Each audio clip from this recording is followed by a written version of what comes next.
We call the June 16th, 2020 Colerain Township Zoning Commission meeting to order this evening.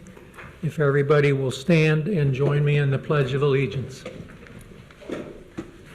I pledge allegiance to the flag of the United States of America and to the republic for which it stands, one nation, under God, indivisible, with liberty and justice for all.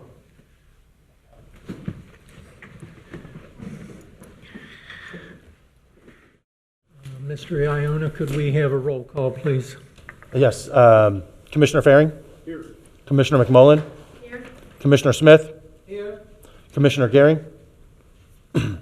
Commissioner Grody? Here. And let it be known that Commissioner Westfall will be taking the place of Mr. Gehring. Mr. Westfall, please confirm your attendance here. Confirm what? Your attendance this evening. Go ahead and say here. Here. There you go. Okay. Excellent. Before we move on with the rest of the agenda,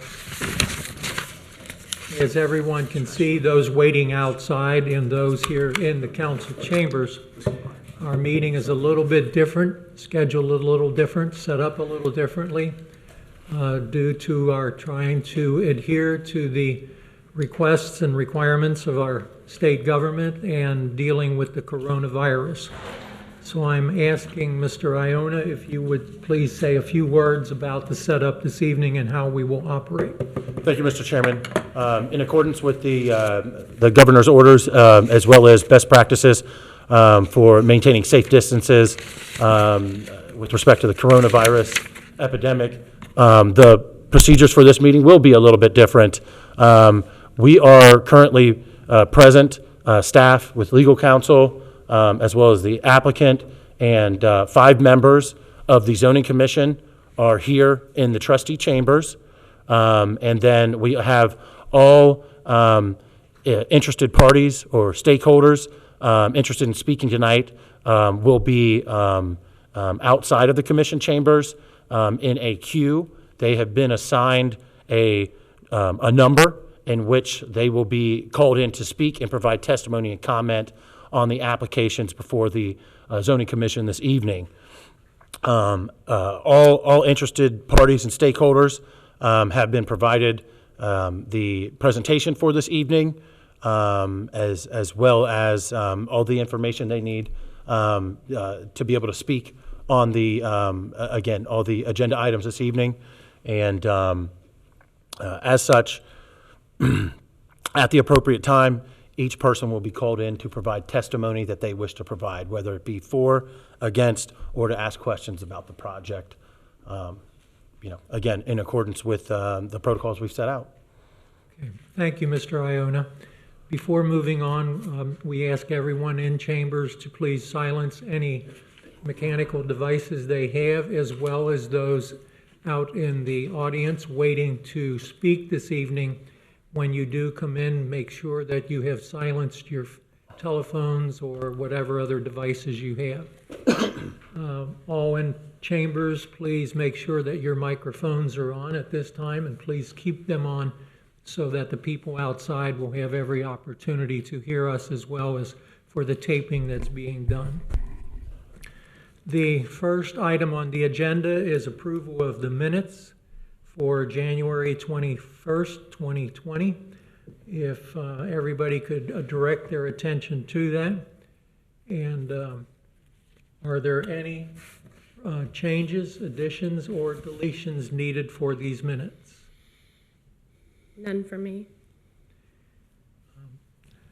With the minutes in front of you, if you'll note, there is one change. It reads Tuesday, January 20th on your minutes, and it needs to be the 21st. So, Mr. Iona, if you'll make note of that and make that change. It's been noted. Okay, could we have a motion to approve the minutes, please? So move. And a second. Second it. Okay, all in favor of approving the minutes, signify by saying aye. Aye. Aye. Any against approving them?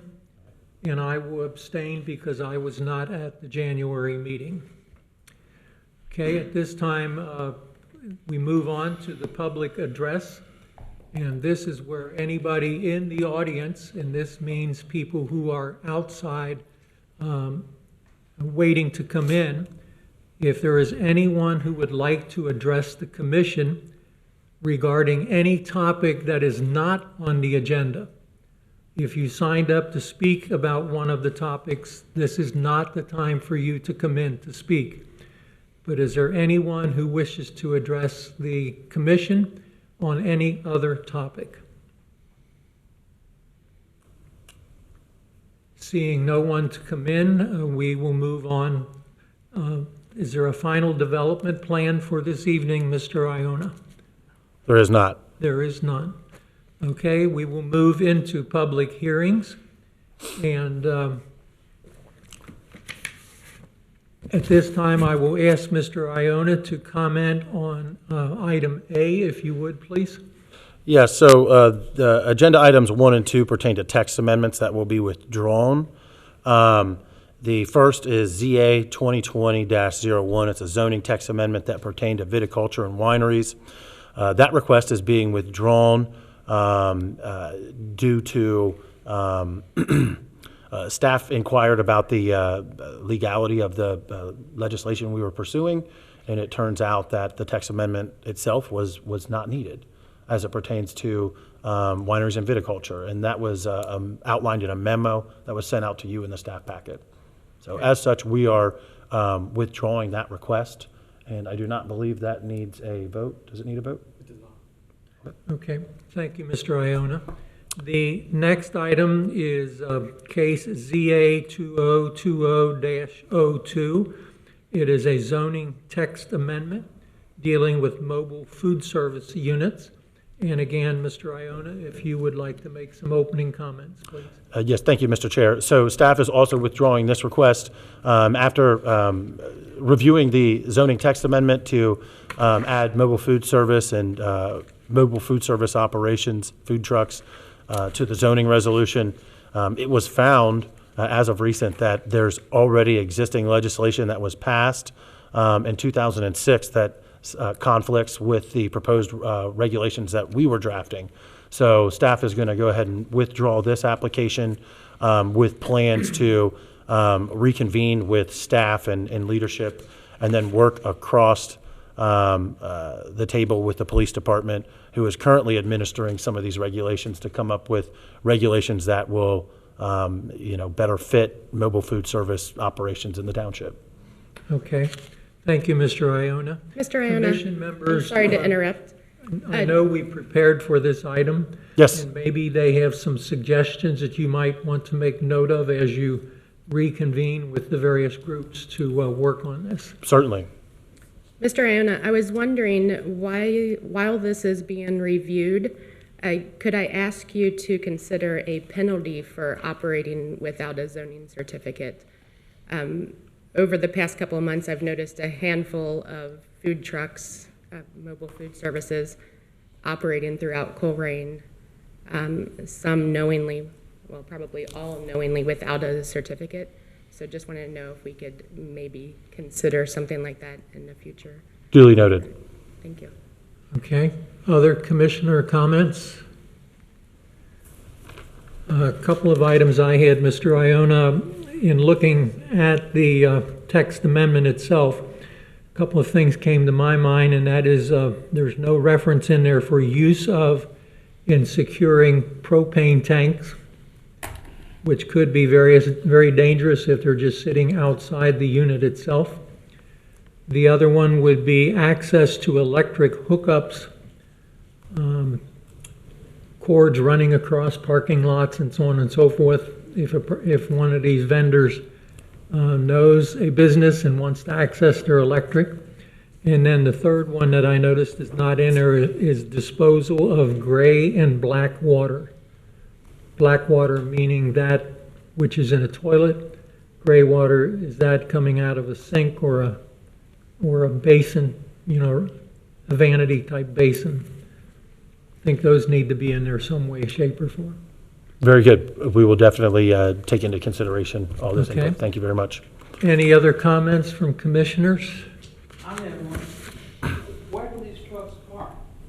I mean, do they secure a spot in advance, or is this just something that happens as they arrive? So as the regulations are currently written, they can park in a B1 zone. So that's anywhere in the township that's currently B1. B1 zones are, typically located in like your Northbrook, Groesbeck areas, some White Oak areas, not the Colerain corridor. But as it's written, they can be located on, in a parking lot or the parking lot of a business, or anywhere on a lot that's zoned commercial. Do they have to get permission from that property owner? Yes, yes, yes. So the way it's written now, and again, this is subject to change due to some, new future conversations. The way it's written now is they are already required before they come to us to have all their health department approvals, all their building and electric approvals and things like that. They just get the zoning certificate from us. And that's where we look at the intensity of use, the location, and any other kind of like improvements. But like all the, the building, health, and stuff like that is addressed in other codes that fall outside of zoning. So we'll have a full write-up on that, though, when we do bring it to you all. And again, you all have given great input. So, but we'll do a really good job of reporting on that when we bring it back. Right now, the ones that are out there, and I've seen 3 or 4 of them in the area, are they legal to do what they're doing, or? So in 2006, there was an ordinance that was passed by the Board of Trustees that pertained to transient vendors. And one of the pieces of that legislation allowed for transient vendors that sell food to operate in the township, provided they get a transient vendor certificate from the police department. So if they are out there now and they have gotten a transient vendor authorization from the police department, they are allowed to be out there. And I do know that some of them have. Now, I think that, somewhere in March, we had food truck madness, or some sort of version of that across the township. So some of those, I think maybe when they first started, they didn't have the proper certificates, but I do know that some of them do now. Do all of them? I can't speak for certainty that they do or do not have that, but I do know that some of them that you see regularly do have them now. So. Okay. One other item, Mr. Iona, as I was reviewing this, and I had talked to Mr. Kohler back in whenever we were preparing for our last meeting months ago. In the text, it references outlined in sections 8.4.15, and I brought to his attention that my document only goes up to 8.4.13. Okay. So I need a new set, and maybe other Okay. commissioners might also. Certainly. Okay, any other comments? Okay, thank you, Mr. Iona. We move on to item C, which is ZA 2020-03, zoning map amendment. This is a preliminary development plan to rezone approximately 49.1 acres located at 10511 Pippin Road from R-6 Urban Residential District to PD-R Planned Development Residential to develop 139 multifamily residential units. Mr. Iona, the staff have a presentation. Yes, we do. Thank you, Mr. Chairman. So the site in question contains approximately an area of 49 acres with a lake that has a surface area of approximately 13 acres. The lake covers approximately 1/4 of the site in question. The configuration of the lake and the lots, as well as the land and the topography, blocks vehicular access to the land areas around the lake located to the south and west. The 6-acre portion of the site is proposed to remain as vacant land. The lowest elevation of the site is at the east corner and rises about 40 feet to the northwest corner of the property over a distance of about 1,500 feet. The lake is retained by an earthen dam that parallels Pippin Road and is fed by a stream entering the property at the northwest corner of the site in question. The lake is drained by a spillway on the northeast side of the lake, and the lake has a maximum depth of about 20 feet. The site in question is formerly a golf course that was located on the north and south of the lake. As you can see, the existing land use of the site is currently vacant land. The area to the immediate area to the north of the site in question is currently occupied by Northwest High School, and then all of the areas to the east, south, and west of the site in question are currently occupied by residential land uses, a majority of which are single-family residential dwellings. However, there are multifamily residential dwellings mixed into the peripheral, most notably at that area where Struble intersects Pippin Road.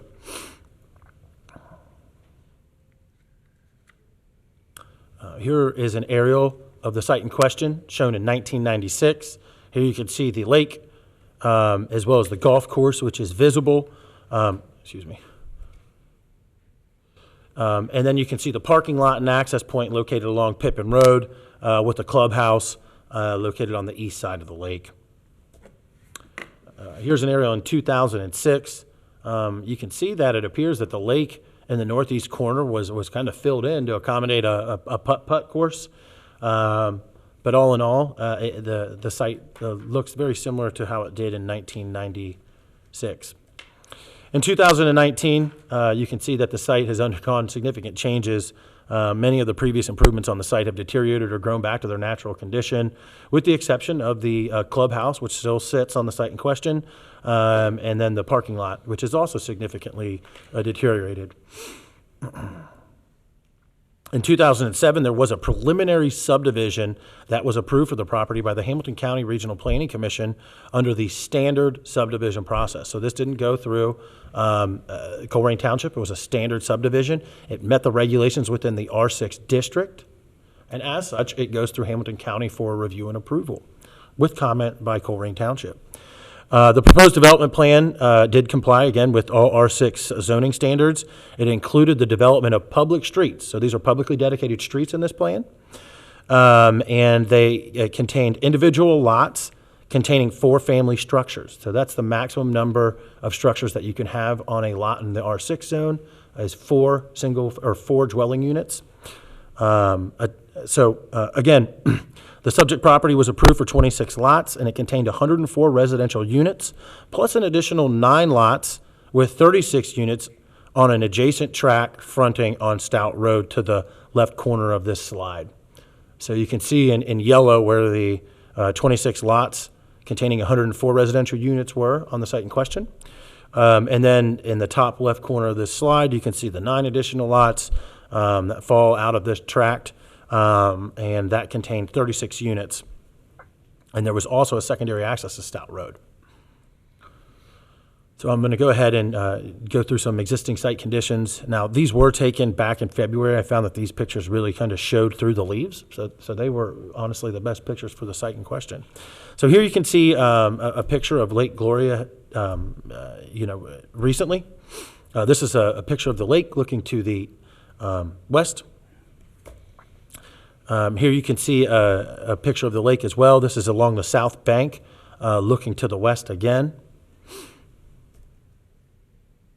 This is a view of the lake looking from east to the west side of the lake. You can see the clubhouse in the distance of this slide. Here's a picture looking at some of the existing residential dwellings located on the south of the existing lake. And then, again, here you can see some of the existing residential located along the banks of the lake. This picture shows the view of Northwest High School that you can see. And this is taken approximately from near the entrance as you come in off of the existing entrance off of Pippin Road, probably near where the existing clubhouse is.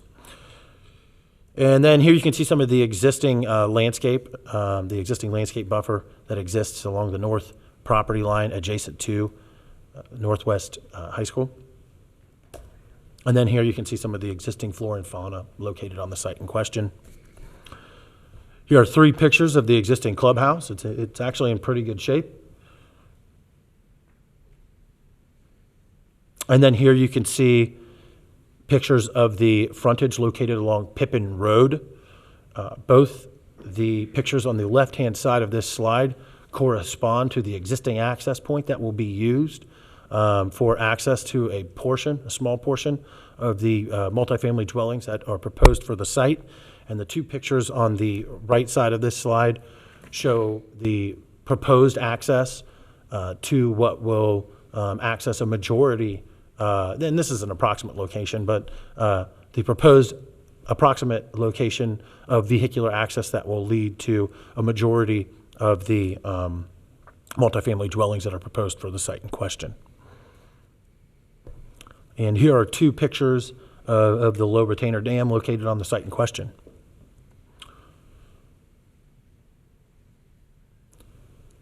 The site in question, as well as the peripheral areas to the north, south, east, and west of the site, are currently zoned R6. That's an urban residential zoning district, and the R6 zone permits single-family residential dwellings, 2-family residential dwellings, 3-family residential dwellings, and 4-family residential dwellings, with up to 4 units attached located on a lot. So what that means is that right now, by right, anybody who owns property in that area and meets the minimum area requirements can build a single-family, a 2-family, a 3-family, or a 4-family dwelling, subject to the current zoning. So that's by right. They can just build it. The applicant today can build multifamily with up to 4 units on a lot right now without coming here for a zone change under the current R6 zoning. So I just want to make that clear. The previous use of the site was always a private use, the golf course. That was never a park that was owned by the township.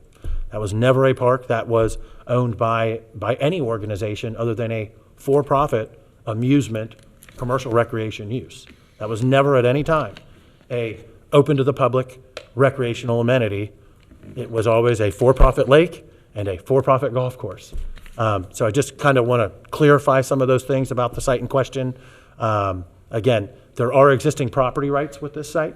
And again, any property owner, the current property owner, the prior property owner, and the existing property owner, and any future property owners would have these rights to construct these types of units on the site in question in accordance, by right, with just a zoning permit, in accordance with the existing zoning on this site, and any property owner in the surrounding area can do the same. The applicant is asking for a zone change to a planned development residential zoning district.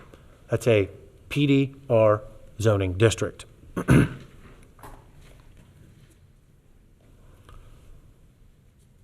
And the intent of a PD zoning district is to allow for flexibility in the zoning requirements, where the result will be a higher quality development than what would be permitted under the current zoning, to provide for and locate suitable recreational facilities, open space, and other common facilities while preserving the existing landscape to the greatest extent possible, to encourage sound planning principles in the arrangement of buildings, the preservation of open space, the utilization of topography and other site features,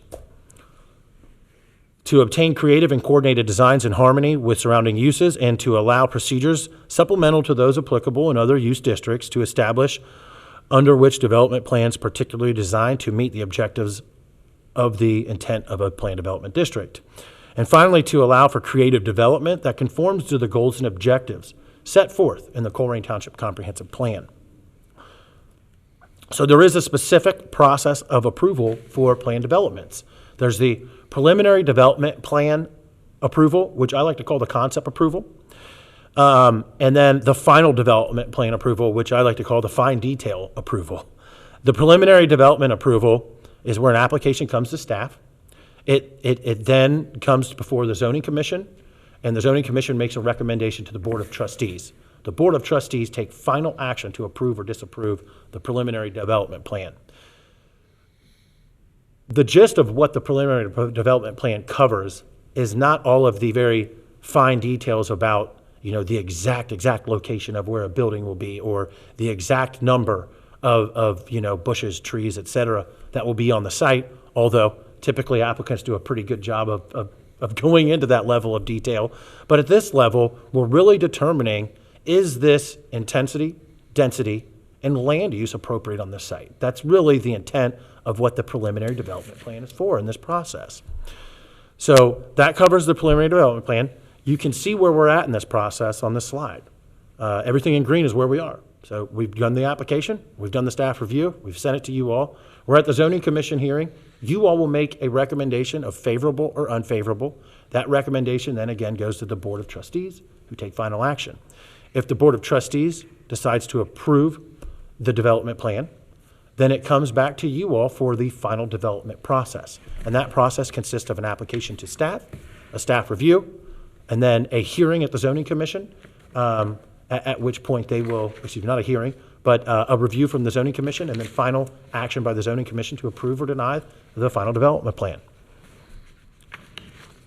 And again, so the preliminary development is again the concept, and the final development is really where those design details, like the architectural design, even though you've got a lot of that here, but the architectural design specifics, the lighting, the detailed landscaping, and all of that good stuff, the nuts and bolts, really come in that final development plan.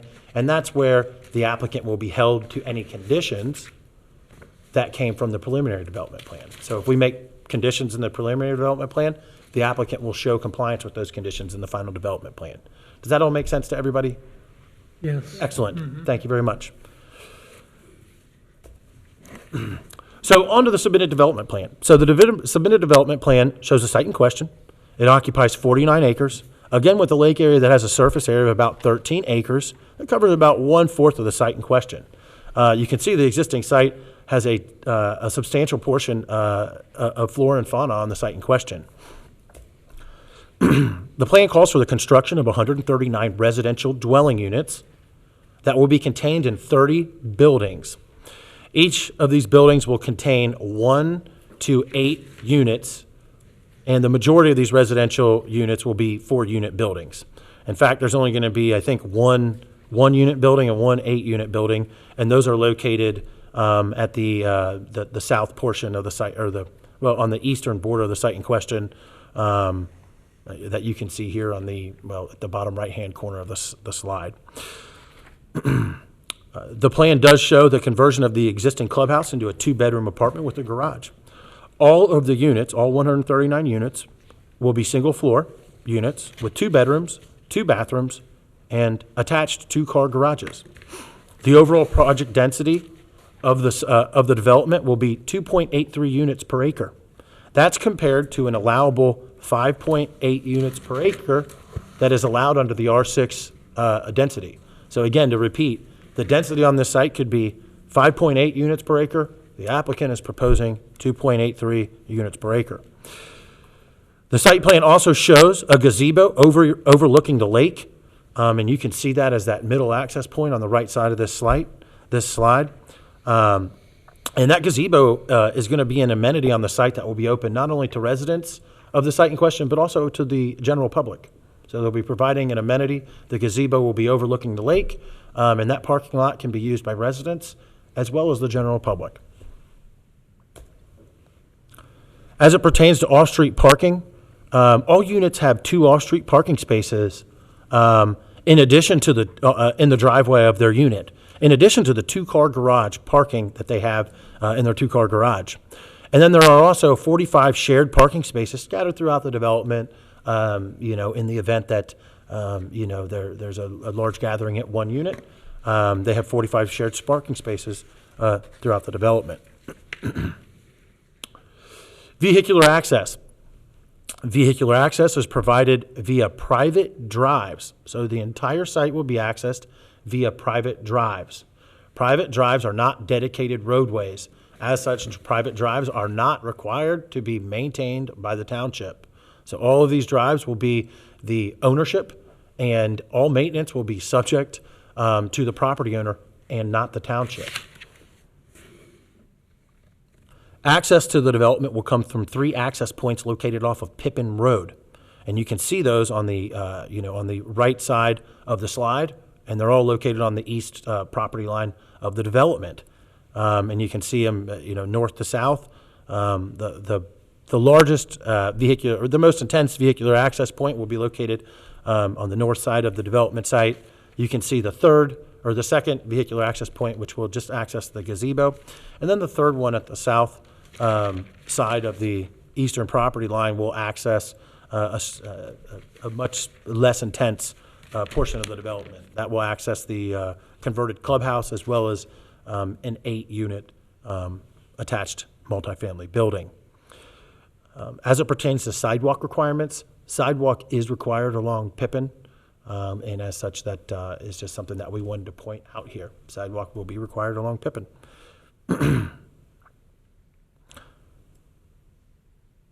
As it pertains to landscape, the landscape plan shows a significant amount of landscape located throughout the development, and that landscape consists of deciduous trees, ornamental trees, as well as evergreens. And I'd like to point out that a significant portion of the existing natural areas on the site will be preserved. In fact, if you've looked at any of the materials online, for the benefit of the folks out there, but for the folks in here, you can see that, every area on this map that's shown in squiggles is meant to be preserved green space. And the next couple of slides really illustrate that point pretty well. Some of the big things that we noticed as staff was they're going to preserve that existing tree line. So that's that will provide a wonderful natural buffer between the proposed development and the Colerain High School, which is located immediately to the north of the site in question. The applicant also shows a significant landscape buffer located along Pippin Road, as well as to the entrance areas to the south, as well as the south property lines. Staff does note that landscaping in the northwest corner of the development may be desirable to fully screen the site in question from adjacent single-family dwellings located in that area. And that's something that can be figured out in the final development plan should this preliminary plan get approved. As it pertains to open space and preservation of green space, you can see that, on this slide, almost all the development is being preserved. Almost all the existing natural open space, green space is being preserved. Everything, all the existing green space and natural areas located on the south bank and the west bank and the north property line and, throughout the lake and just throughout the development are all being slated for open space and preservation of the existing natural areas. As it pertains to architectural features, there are multiple floor plans that the applicant is proposing for the site in question. Again, they're all going to be 2-bedroom, 2-bath, 2-car garage, but they do have a mixture of floor plans that they intend to construct on the site in question. The exterior materials all consist of a combination of lap siding, shingle siding with stone accents. As you can see here, there's multiple gable architectural accents. You see a mixture of materials along the exterior of each of the proposed multifamily dwellings. The applicants provided significant detail on the styling and details of the lighting and fencing. You can see that they're using high quality materials. And then as it pertains to the interior, you can see that the applicant has vaulted ceilings. They're using granite countertops. Every unit has a refrigerator, 2 bathrooms, garbage disposals, in-unit laundry, refrigerator, so a full range of benefits, amenities. Here you can see that most of the units have a walk-in pantry. So prior to doing any of the findings, which I'm going to go over next, there's a specific set of findings, and you all know this, but I always like to say this for the benefit of the public attending the meeting. There's a specific set of findings that are required by you all, as well as the Board of Trustees, to be considered when making your recommendation and when they take their final action. And these are the findings that you all must review, and this is what you all review the application based on when you make your decision. But before we go into those findings, I did want to kind of state a couple different things that, and just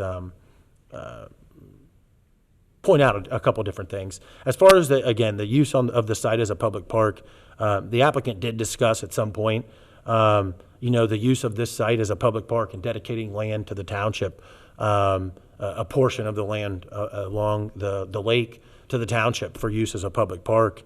And, staff did look at this, we evaluated it, and as far as staff's concerned, it's just not something that we see as being feasible due to location and topography to get to that area. There's no specific access that we can go over to get to the area that we would get. And then, additionally, the configuration of the land is just not conducive to a park, and there's just a lot of financial constraints on the budget, especially now with COVID-19 and different things going on. So it's just not something that we were interested in. And again, it's just something I wanted to bring up to you all. As it pertains to the TIF on the site, we haven't had any conversations with the developer about a TIF on the site, and ultimately that is up to the trustees to determine whether they want to establish a TIF at any given location. And so and again, number 1 and 2 really don't pertain to the findings tonight. The use of the site as a public park and a TIF is not something that, we consider at this this is a zoning hearing. So this is not something that, that should be weighing in on your decision tonight. It's really about use, density of use, and intensity of use, as well as the criteria that we have outlined. So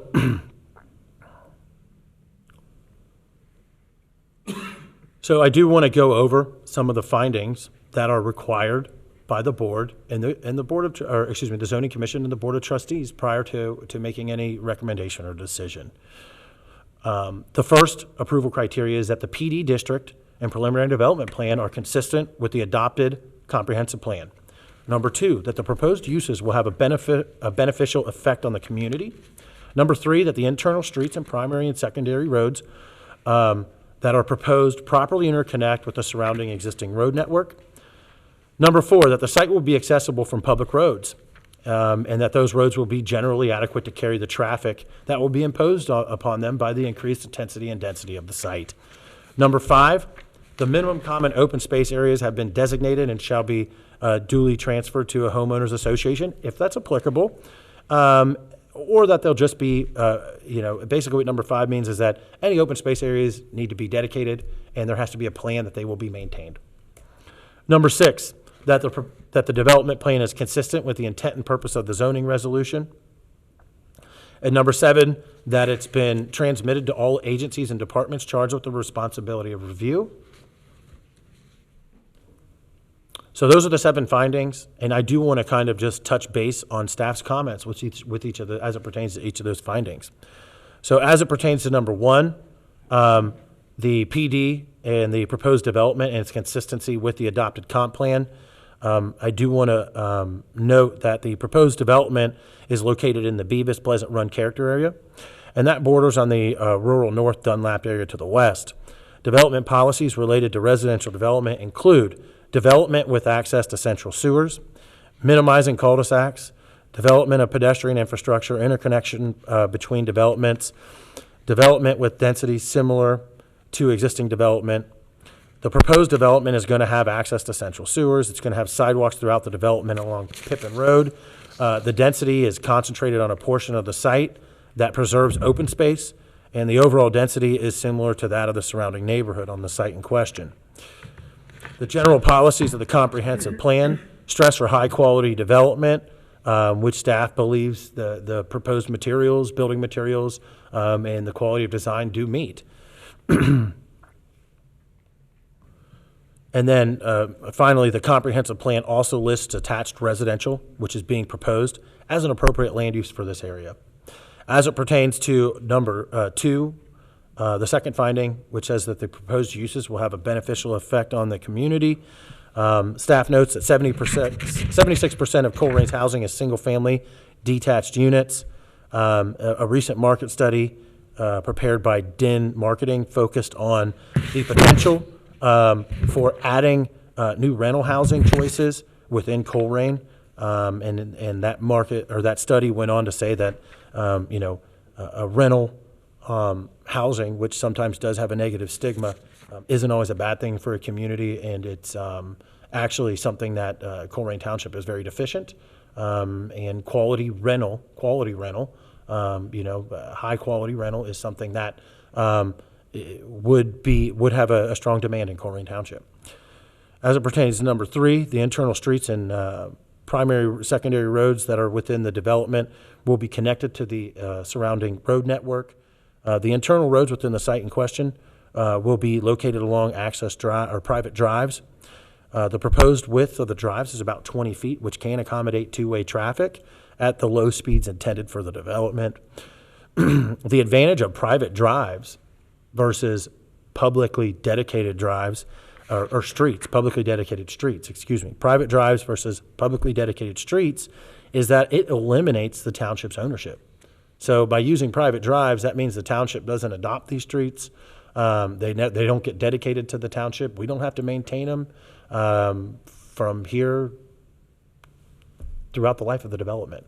So that maintenance cost is something that will be a cost of the owner.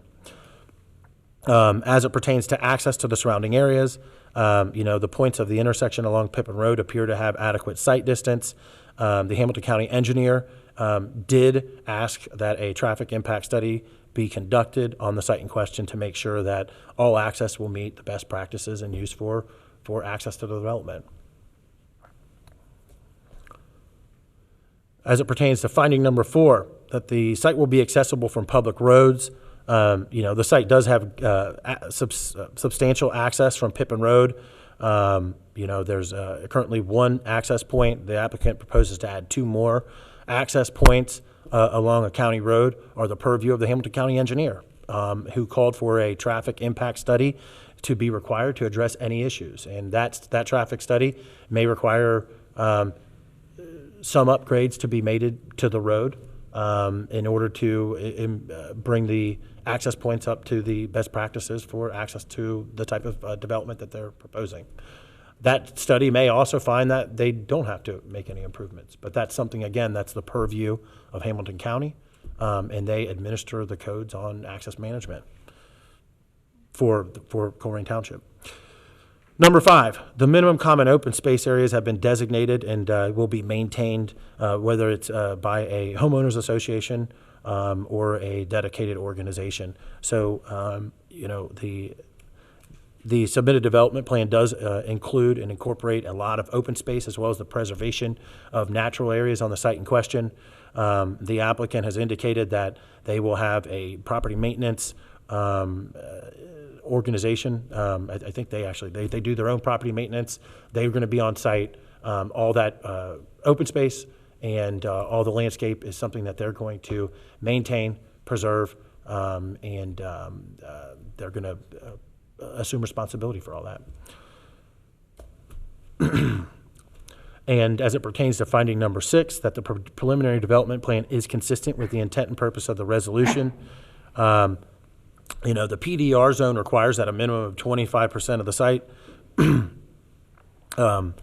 be set aside for multifamily, be set aside for open space. And in fact, the applicant is setting aside, over 69% of their development for open space.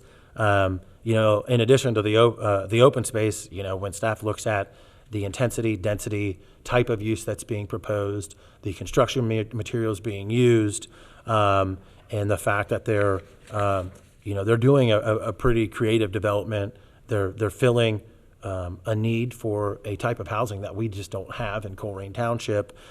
Staff does feel that the preliminary development is consistent with the intent and purpose of the zoning resolution and the PDR zoning district.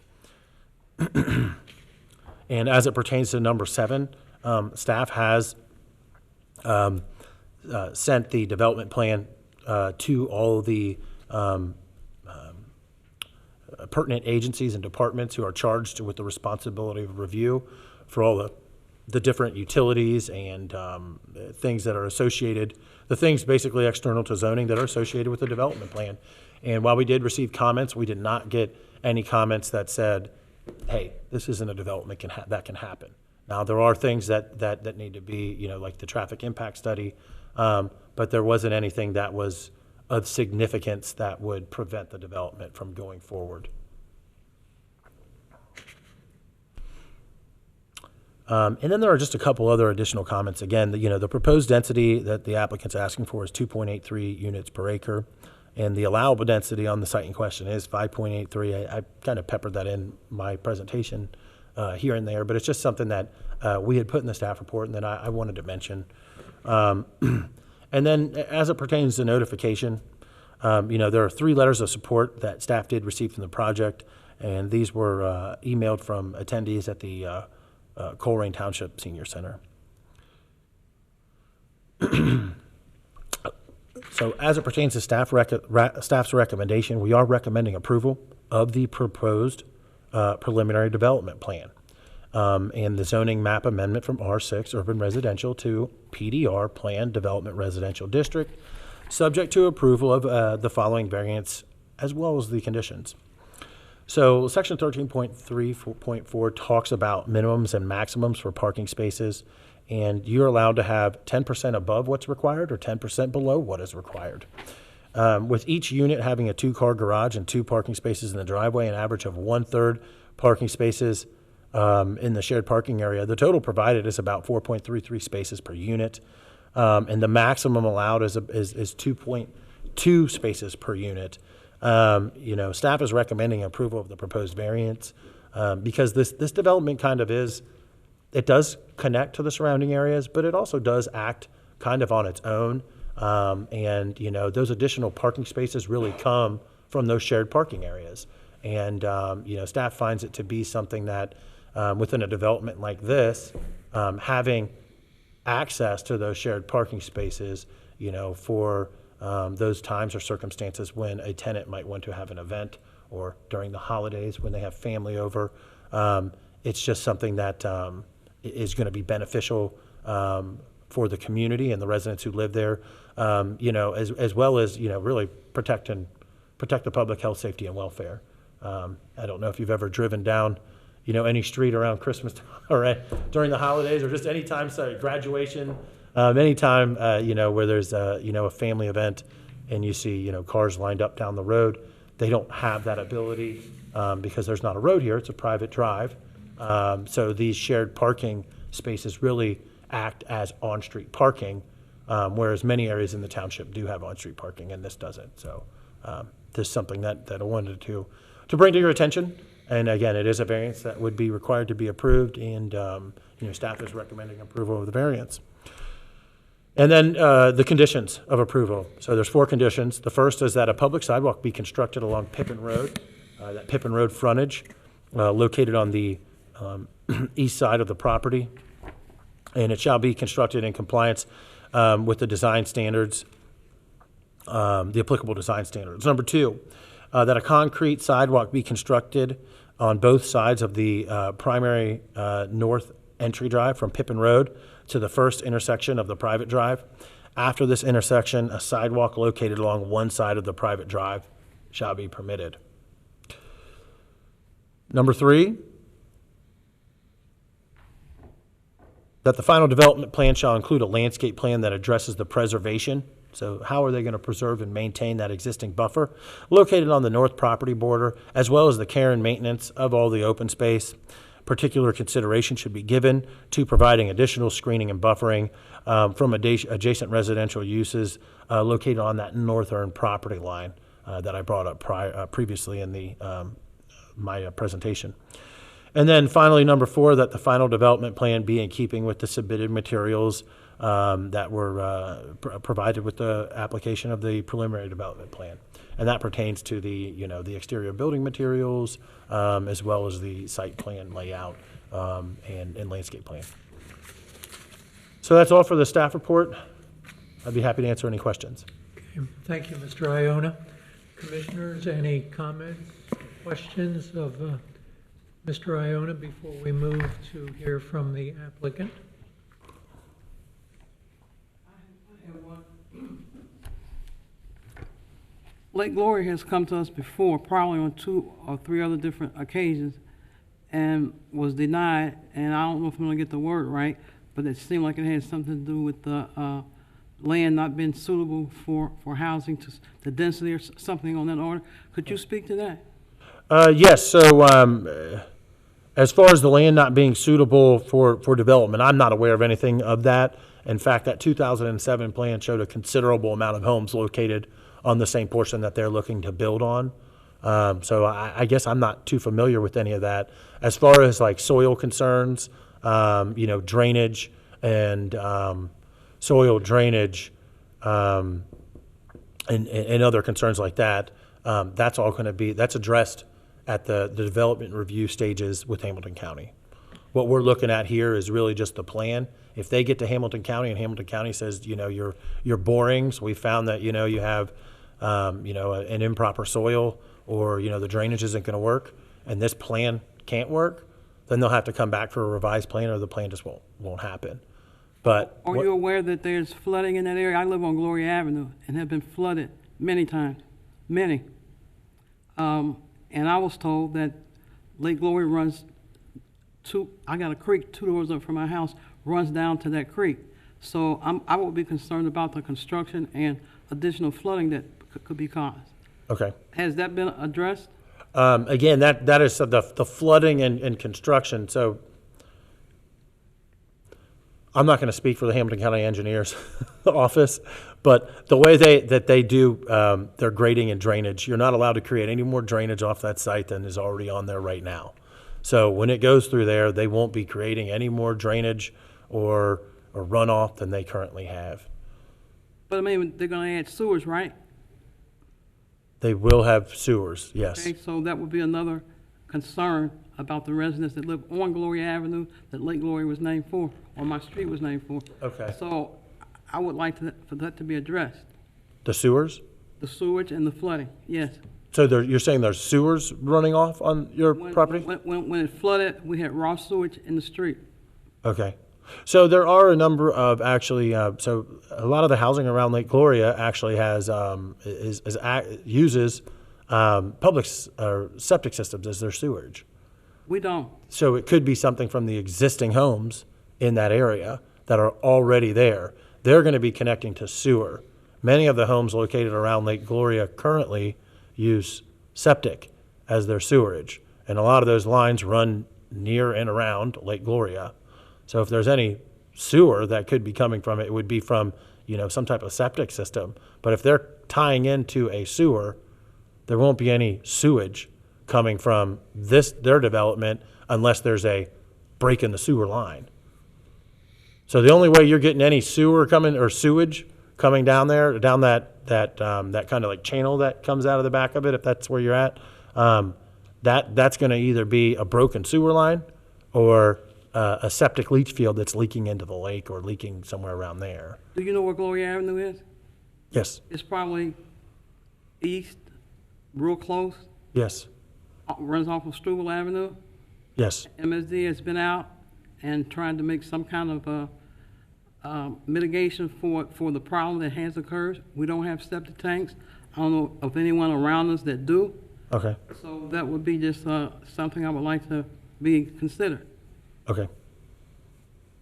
Certainly. And again, I think, though, again, that's something that, as I've stated before, MSD has their own regulations. What we're here for tonight is the zoning stuff.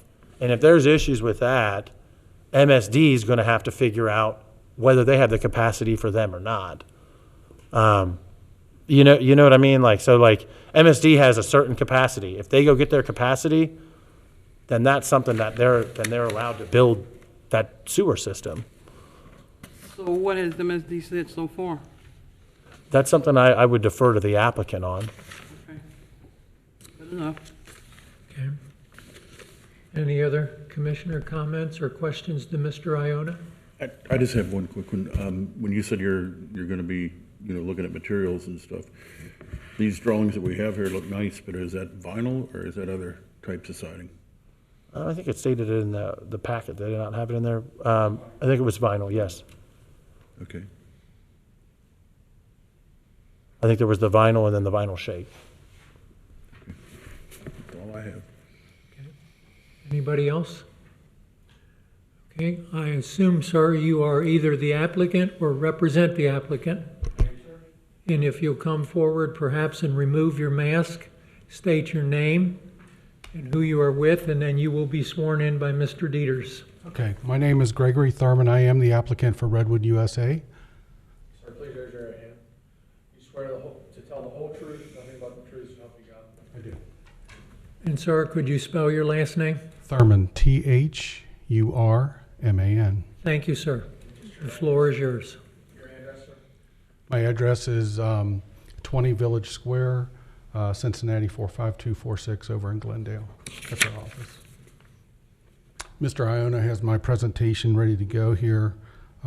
He will operate that to simplify the number of hands touching equipment this evening. So we are Redwood, and I have a little introduction slide next.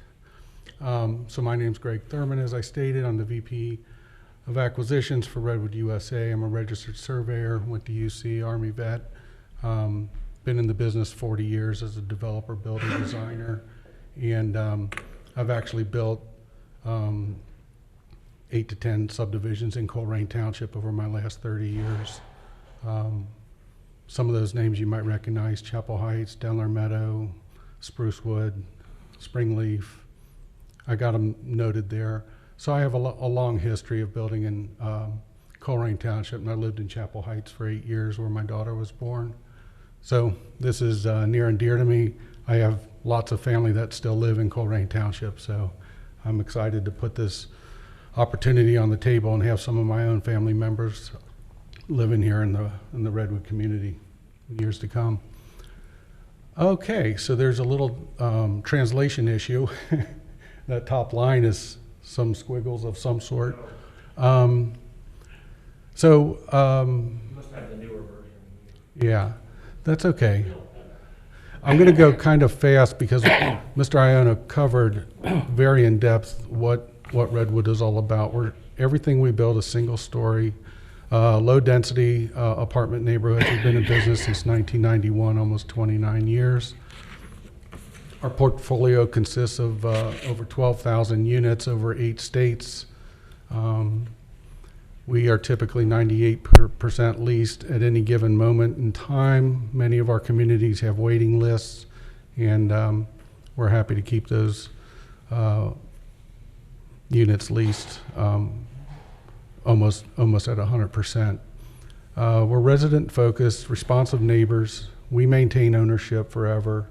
We've never sold a community that we've built in the 29 years we've been in business. And we're very community oriented. We typically enjoy the amenities of the townships or cities we go in, particularly senior centers, libraries, and churches. We do have a 24/7 on-site professional management team. There's a leasing professional that's there 5 days a week with part-time help on 2 days off. And then we have a maintenance technician that lives on the property. So we police our properties pretty carefully to keep it neat and clean. That's enough for this slide if you want to move on. So these are the states we build in. In southwestern Ohio, you can see the list of communities that we have existing stabilized communities. This will be our first entry into Hamilton County, which I'm happy that it's Colerain Township, because it's a community that's very, very underserved with our type of product and renting choice. So we build very distinctive floor plans. We saw slides of the interiors that Mr. Iona put together. The list of features that you can read on the left side are the ones I like to note most is the zero clearance thresholds. We are very much a senior oriented design product. with 0 thresholds from the garage to the kitchen and from the front door into the home. Our switches and everything are ADA compliant so that anybody in a wheelchair can access and use those. The way to roll through one of our units is very open to wheelchair use. Eating kitchens with the walk-in pantry, we saw some of those pictures. And the thing I want to point out on the right side there on the photographs, the middle picture is the front porch rear entry units that we will have along Pippin Road on the main entry. It has a very nice streetscape, and the communities and municipalities where we've built that product has been very well received. So it really looks like a residential front porch community, which is fitting with the rest of the neighborhood as well. Then, yeah, the next slide is fine. Our customers and tenants and home renters are typically empty nesters. We have a field of young professionals that might be in shift work, like nurses and police folks, firefighters, professors. If we're near an airport, the pilots enjoy a simplified rental by choice situation. Every unit has a 2-car attached garage. That's our biggest amenity. That is the #1 request from the surveys that we perform, and that's why the seniors like being able to pull into their own garage and walk right into the kitchen, just like they do the home they just sold, perhaps. The rents are for those that can afford $1,400 to $1,800 a month in rent. Again, they're renters by choice. They've made a decision to sell their single-family home, maybe are waiting for a retirement situation, maybe a retirement home situation, and this is that gap that fills that need, and it's woefully underserved in most counties that we build in. Our applicants are required to submit a credit check and background check, just like if they're buying a new home. And with rents in this monthly rent range, those folks could easily afford a $250,000 home or higher. It's people that have stable incomes and are choosing to rent. We covered the site extensively. I'm not sure there's any more reason to discuss that. The site, we talked about a low density neighborhood. In our world, anything under 8 dwelling units per acre is considered medium to low density.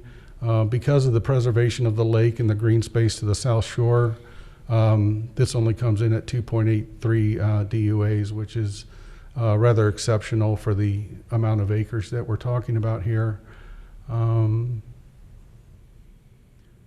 Yeah, that's fine. The landscape plan will cover that, but every tree we have shown on that drawing will be planted and accounted for. It's not just a pretty drawing. It's meant to be accountable for the amount of landscaping that we're proposing to put in. Most times it's greater than most buffer requirements. That's an open space calculation, which is the exact same slide we had before. We can go ahead from there.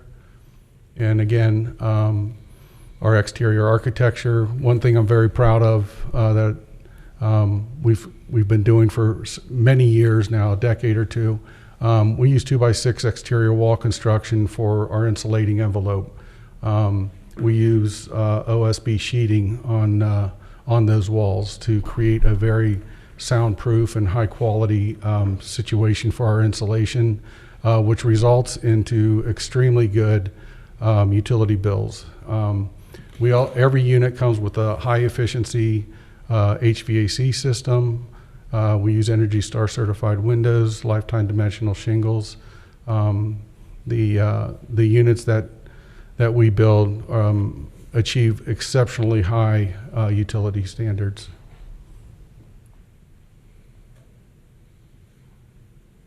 This is the interior architecture. I mentioned the 90% high efficiency HVAC systems, walk-in closets in both bedrooms, a kitchen pantry, granite countertops, stainless steel appliances. We also utilize an LED lighting package, which is extremely low electric consumption, again, to benefit the home renters that choose to live in our neighborhoods. And short of the squiggly lines, that's all I have for a presentation.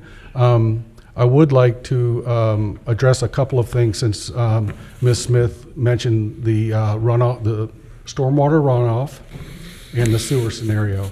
So we have a preliminary letter from MSD that says they can service our community.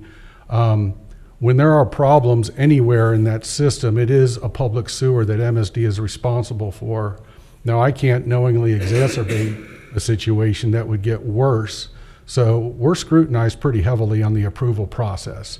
It takes me a year to get those approvals.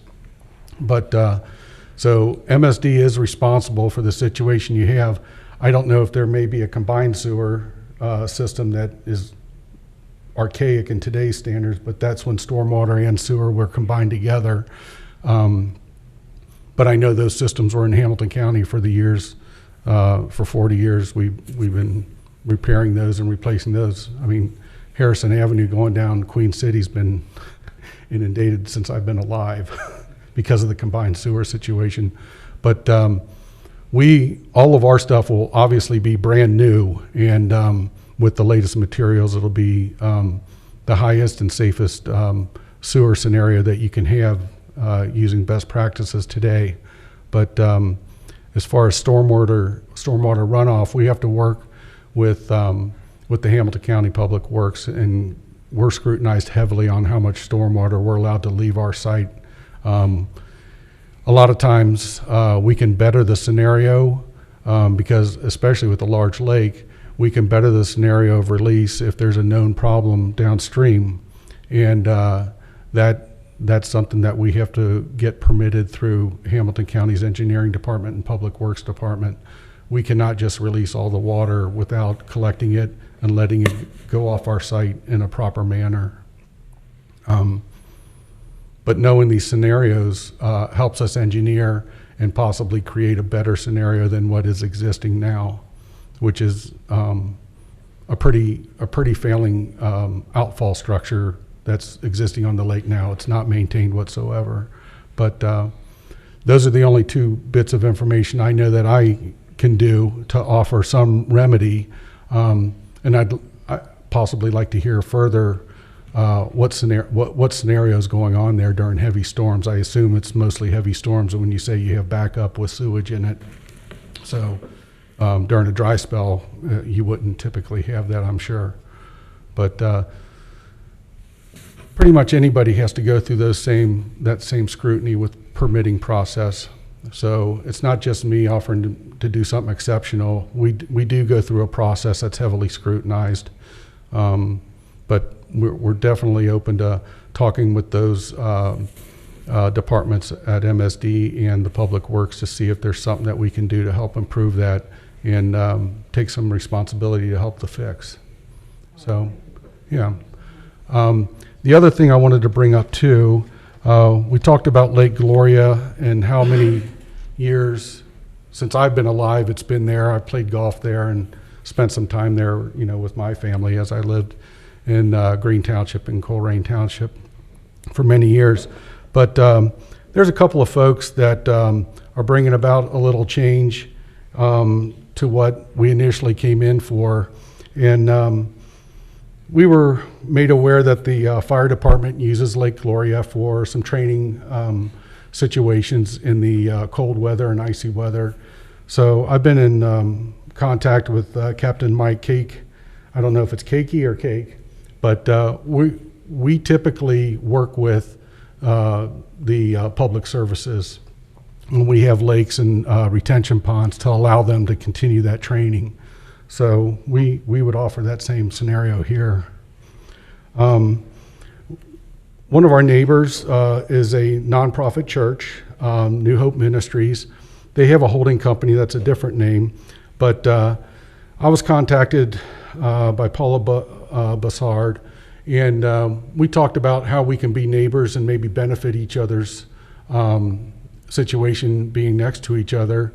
And we after we go through our approvals and get everything approved, we'd like to work with the church to let them gain access to the shoreline of the lake on that south shore. For 5 times a year, they have a community farmers market and fishing days. So we're looking at licensing that shoreline to them and let them work with the greater Colerain community group. You probably know Carrie Davis better than I do. But Carrie called me too and said, what can we do to help the existing neighbors feel like they are not going to be alienated from Lake Gloria in the pay lake that it's been for the past few years. So we're offering to work with the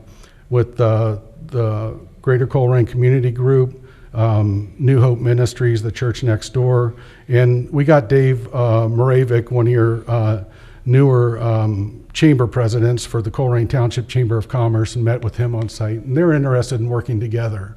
So we're trying to create an opportunity for the neighbors to enjoy the lake during the summer months, May through September, one afternoon or one day a month to have a farmer's market and a fishing day. So that doesn't pertain to zoning necessarily, but it's building goodwill.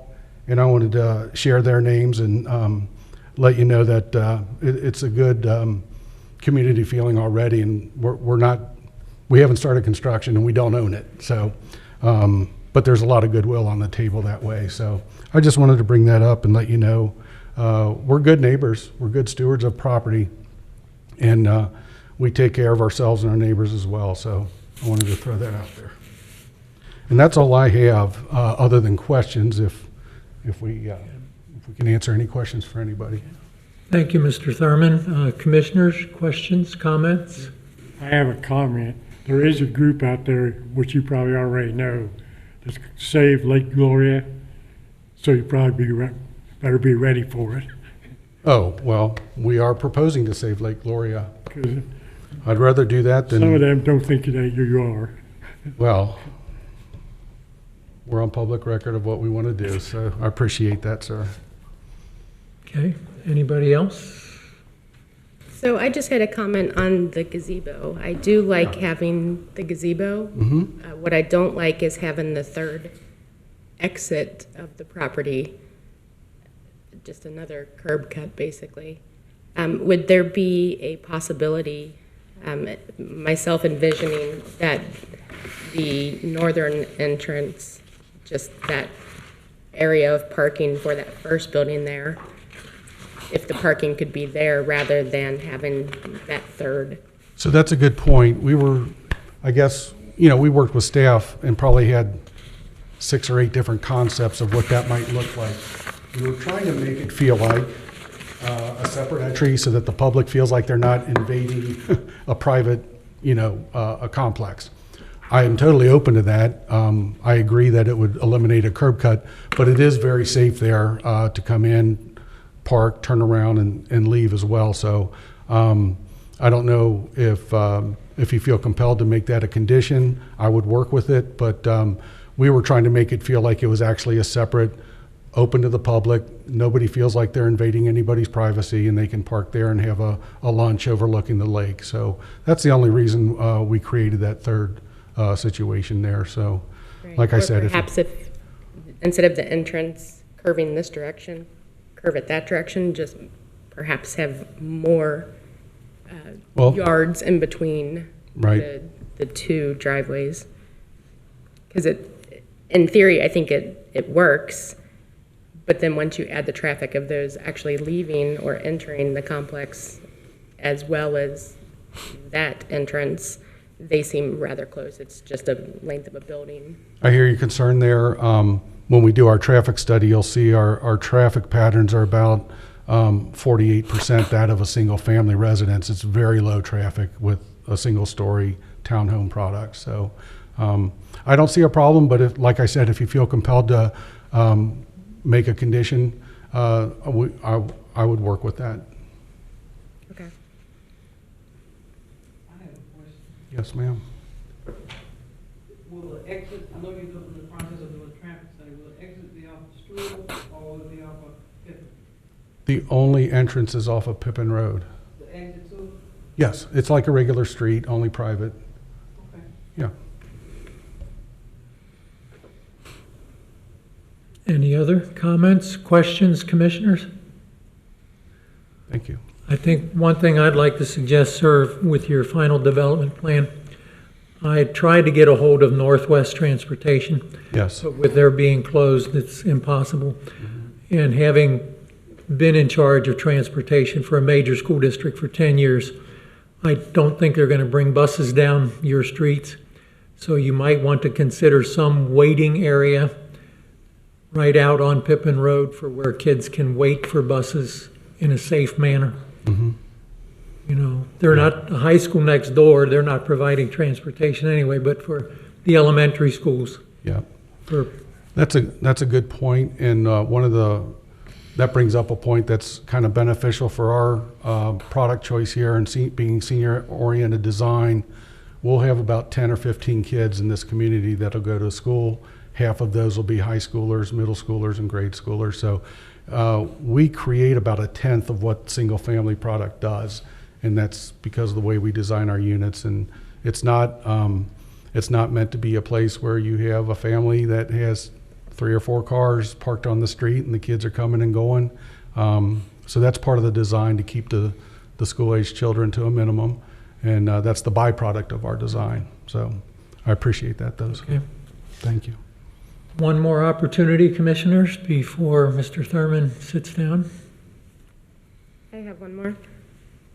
For the proposed buffer between the property and Northwest, I know you mentioned in the presentation that it would be preserved. Is there a chance to change that to preserve and enhance, such as clearing out some of the existing vegetation that's there, maybe honeysuckle or such, and maybe adding some, not necessarily evergreens, but something similar to that, just to make it a little nicer than what's already there?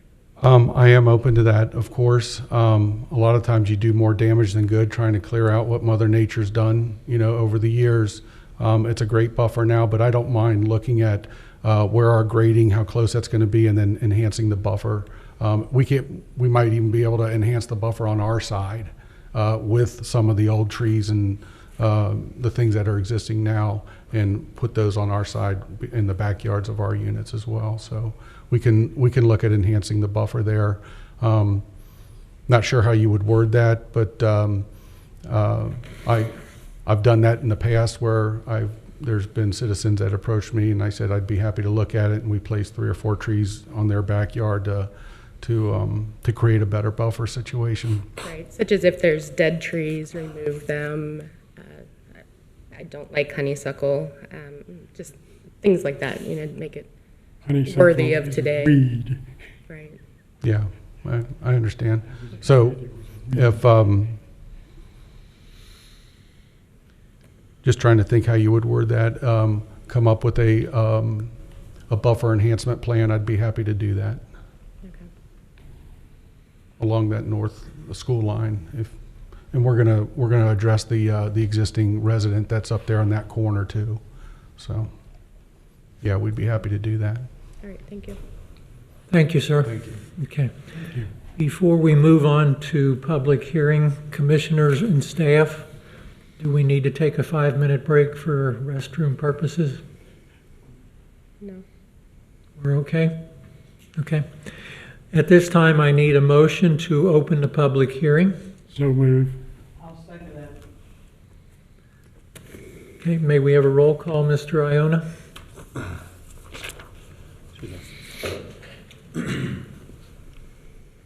Commissioner Faring, Yes. Commissioner McMullen, Yes. Commissioner Smith, Yes? Commissioner Westfall, Aye. Commissioner Grody. Yes. So public hearing is open, and before we invite our first speaker in, would like to share a thought with all those who are waiting to speak. Thank you for taking time to attend the meeting this evening and your willingness to express yourself regarding the matters at hand. We do value your input and will give it serious consideration as we decide upon the best course of action for this matter and Colerain Township. Each speaker, when asked to come into the chambers, is asked to approach the podium, state your name, your address, and spell your last name. You will also be sworn in by legal counsel. When speaking, please speak directly into the microphone and share your comments in a brief and concise manner. Please refrain from repeating yourself. If you are the second, third, fourth, or subsequent speaker, please do not repeat what has already been said. The commission and staff are here to listen to your input and may not necessarily respond to your comments. However, they do reserve the right to ask questions of each speaker. Thank you for your understanding. And at this time, we ask for the first presenter to be permitted to come in.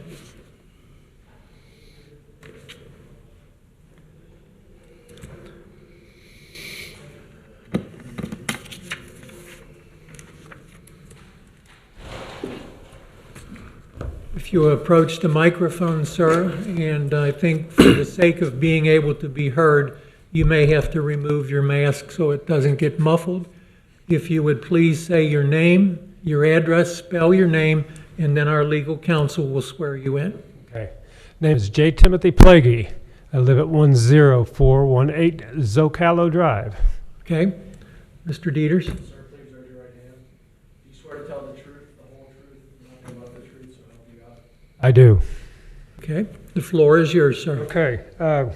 Questions. I never heard anything about any of security for all the residents that live along the west side of the lake. Nothing was ever said about that. With all these apartments that are coming in, what is to stop them from coming into our neighborhood, into our backyards? That is one of the questions. The other one is that I heard talk about the septic system. All of our homes in that area are septic system, and who is going to maintain that, because it does run into Lake Gloria. So, I mean, that is the overflow, obviously.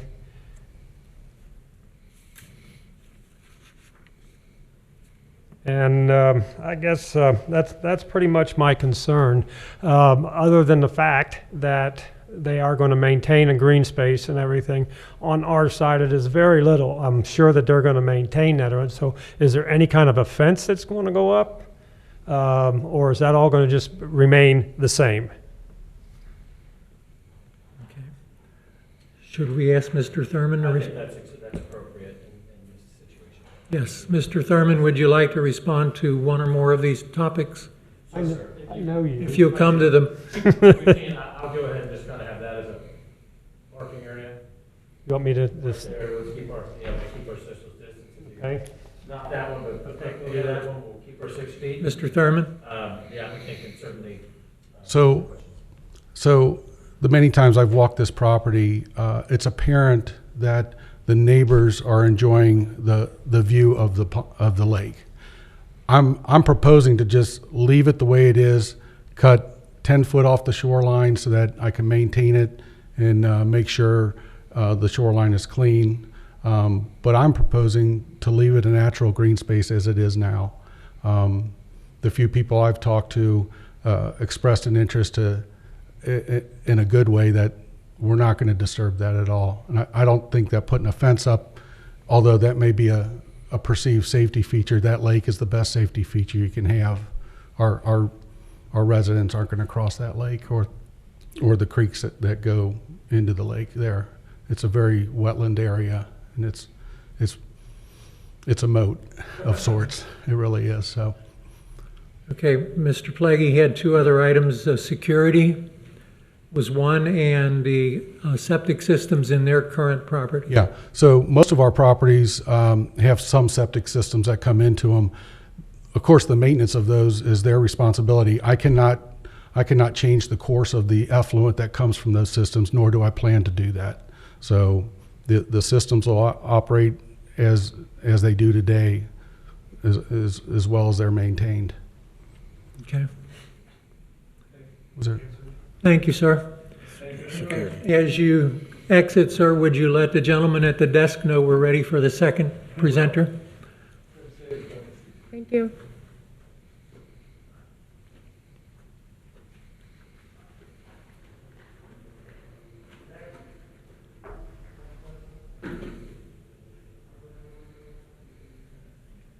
Interesting times. You didn't know you had additional chores, did you?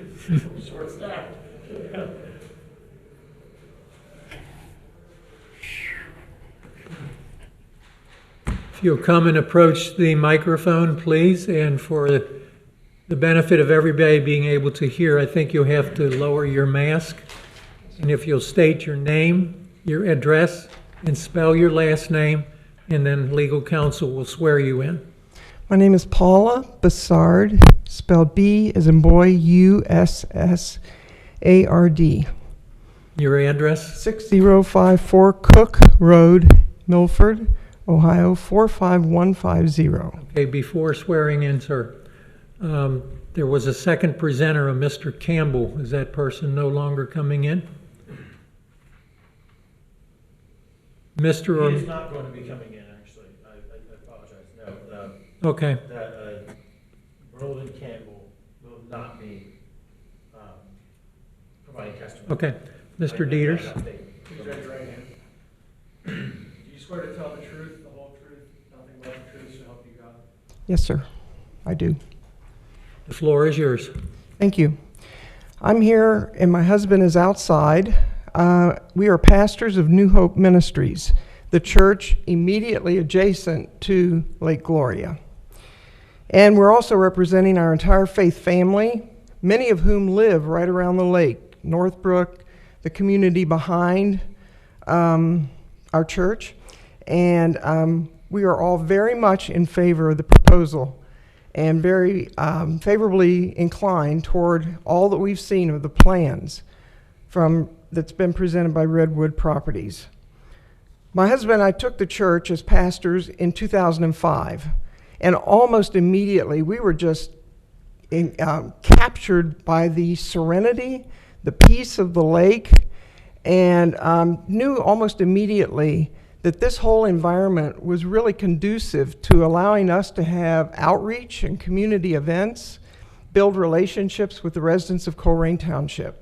We don't live in Colerain, but our heart is here now because we've been pastoring this church since 2005. 2 years after that, in April, I believe, of 2007, our church purchased what we call the Lake House. It's the White Ranch at the entrance to Lake Gloria that had been owned by the Easton family when they, the senior parents, when they ran the lake from the 60s well into the 90s, I believe. And so our purpose in purchasing that was to turn it into a community center and welcome the students from Northwest High School, because we've been told that there is a tremendous need for mentoring, and my husband and I are educators, so we wanted to do that, to open the doors and have kids in after school to work with them with their homework, as well as the community at large. But that did not materialize as we had hoped and planned, but rest assured, our vision for developing relationships and strengthening and making Colerain Township healthier and a better place to live has not dimmed in our vision. Now this dream is finally unfolding.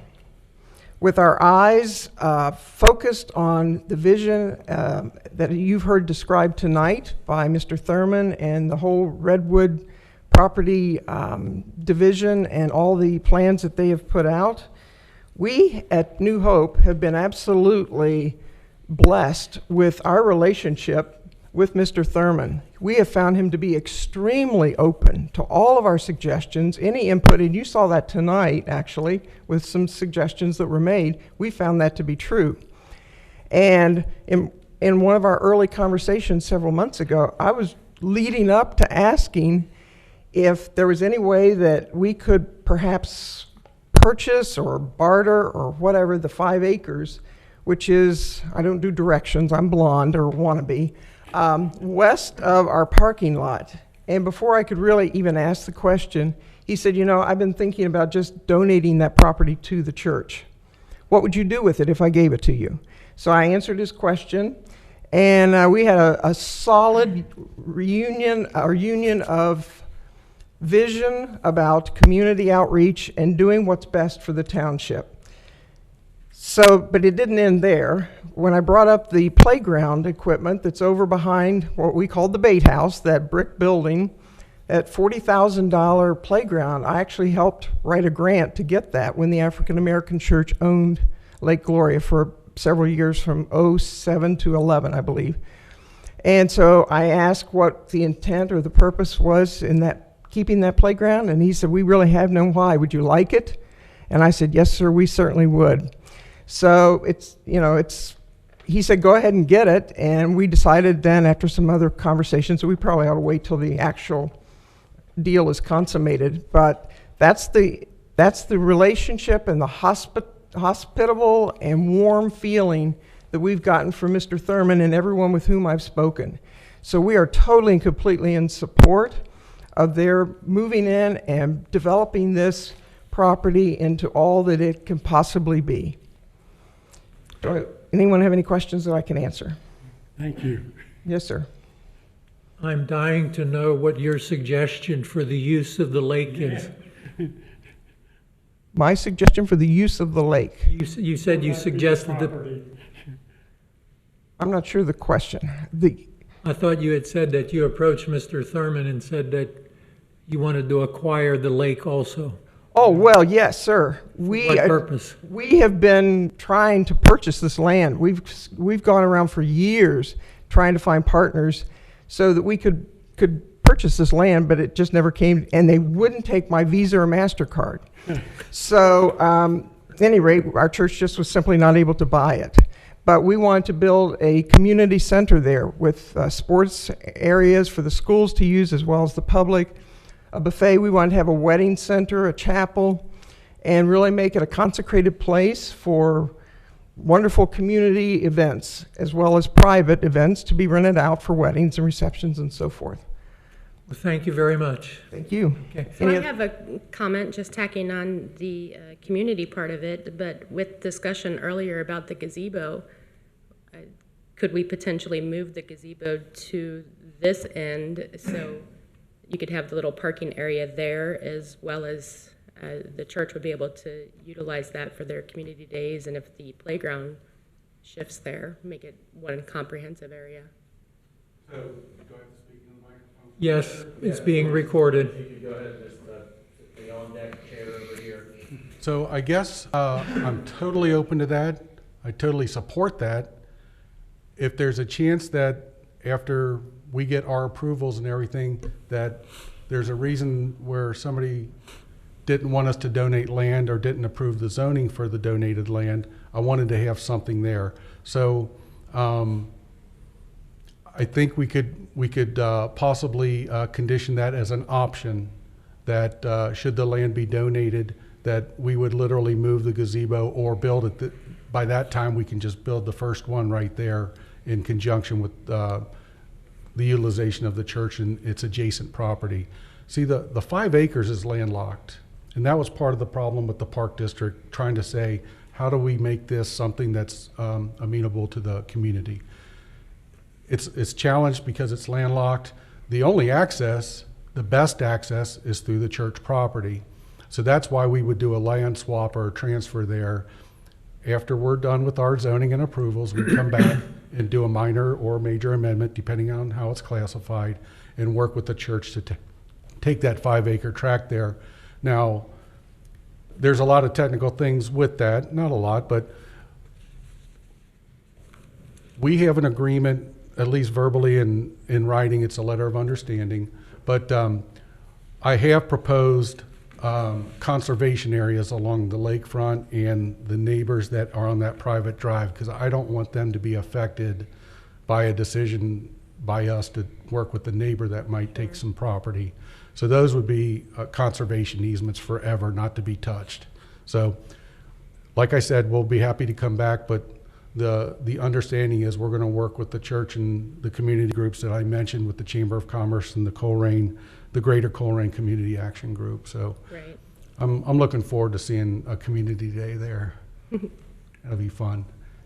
I appreciate it. Thank you. All right, thank you. For the Thank benefit you. of the zoning commissioners, if you can see that parcel, I mean, that, where it's highlighted, and outlined in red, that's the parcel that is in discussion right now. And again, one of the reasons, making that accessible from the other parts of the site is really topography and, getting around that corner where you come in off the existing access point on Pippin to go around that little corner of the lake without going on the church property would be very difficult. So one of the reasons that we felt that the gazebo and the location it was, as staff was talking about it, because we know that the community really values this lake, was that gazebo is accessible, and we know we can get it, and anybody from the community can get to that location and overlook the lake, have a lunch, enjoy the lake. Whereas getting access to that other parcel would have to come through a property that they don't own. And if we were to try to do it over the lake, it would probably cost more than the trouble, more than the gazebo, that's for sure. So that's one of the reasons that, that staff felt that even as a park, that was not going to be something that would work for us. But, when we heard from the applicant at Mr. Thurman that they had been working with the church, we were really excited to hear that, that it's a really large parcel. There's a lot of great use that could come out of it. So, we're excited to see that potentially happen in the future. Thank you, Mrs. Dussard. As you go out, would you let the gentleman at the desk tell him to bring in the next applicant, please?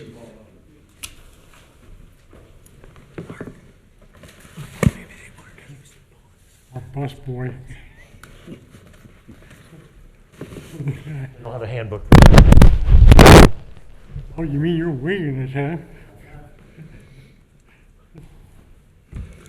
They're very loosely written protocol. Welcome, sir. Sir, evening. If you would please state your name, your address, and spell your last name, and then Mr. Dieters, our legal counsel, will swear you in. Yes, sir. John Botts, 2986 Struble Road. We're on the south end of the lake. Last name is Botts, Bravo, Oscar, Tango, Tango, Sierra. B-O-T-T-S. Yes, sir. Sorry. Thank you. Habitual. Please raise your right hand, sir. Do you swear to tell the truth, the whole truth, and nothing but the truth, so help you God? I do. The floor is yours, sir. Thank you for having time to see us tonight. Our questions, sir, is the south end of the lake. There's some drainage issues off of our property because the lake's been so poorly maintained over the years that when it doesn't drain properly, our yard backs up and floods some. So who will maintain that going forward if this development happens? Thank you. Okay, if you'd like to have a seat over there, sir, Mr. I've Thurman. got a couple to follow along with that as well, though. Okay, well, do you want to state all your Yeah, if that's okay with you, sir. items first, and then Mr. Thurman can respond to those? The second question is, if this is already approved for this development, why are we looking to change the zoning on it? Could they come back at a different time and say, now that it's zoned to go 5 units per acre, we want to do a different plan now and increase the scope of work there? And then the second part of that is on the northwest corner on the 27000 design, why isn't that being looked at for development as well? Will that be a future endeavor, additional planning then? So that's my first three, if you'd like to. So the first item about the septic tank and its course. Not septic, just stormwater runoff, sir. Oh, stormwater runoff. So the property is proposed to be left as a conservation space, not maintained, but it doesn't keep us from helping drainage that is naturally flowing on that parcel. It doesn't make sense for me to let that puddle. It sounds like there's puddling situations during heavy rain events. So I'd be happy to look at that and make sure there's clear flow to the lake, so that I don't want it puddling there either. That doesn't do us any good with bugs and things like that.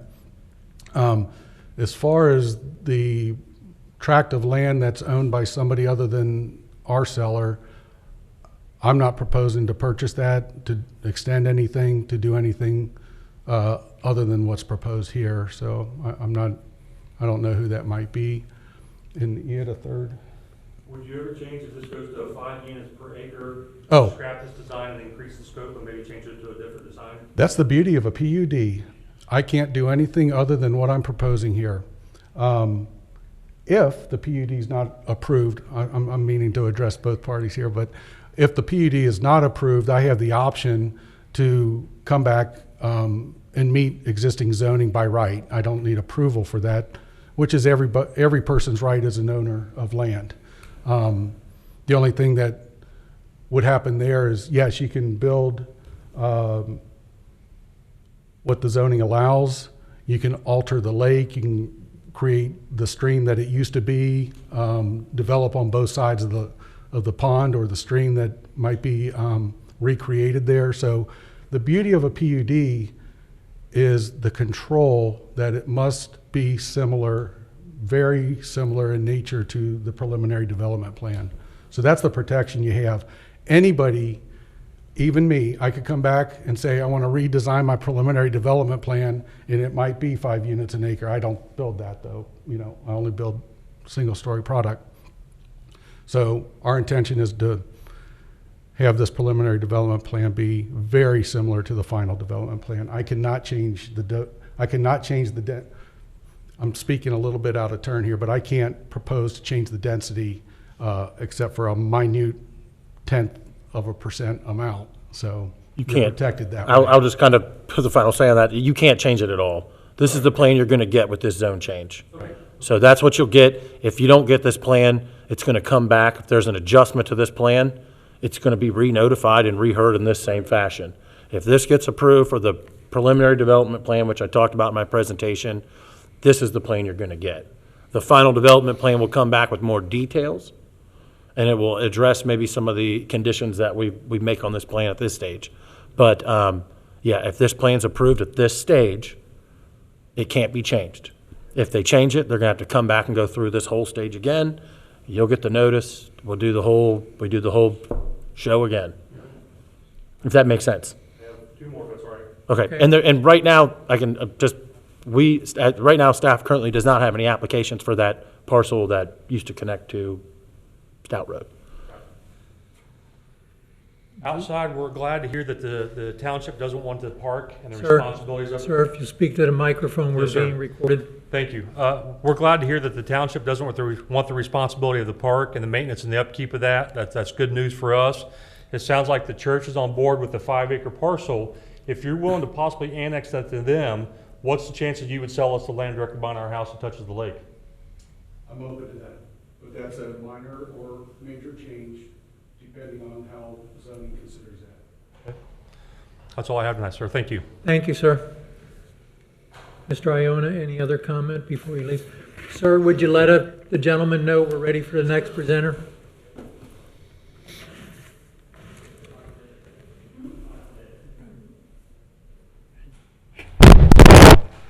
Have to be quicker, Mike. If you approach the microphone, please, and state your name, your address, spell your last name, and then Mr. Dieters will swear you in.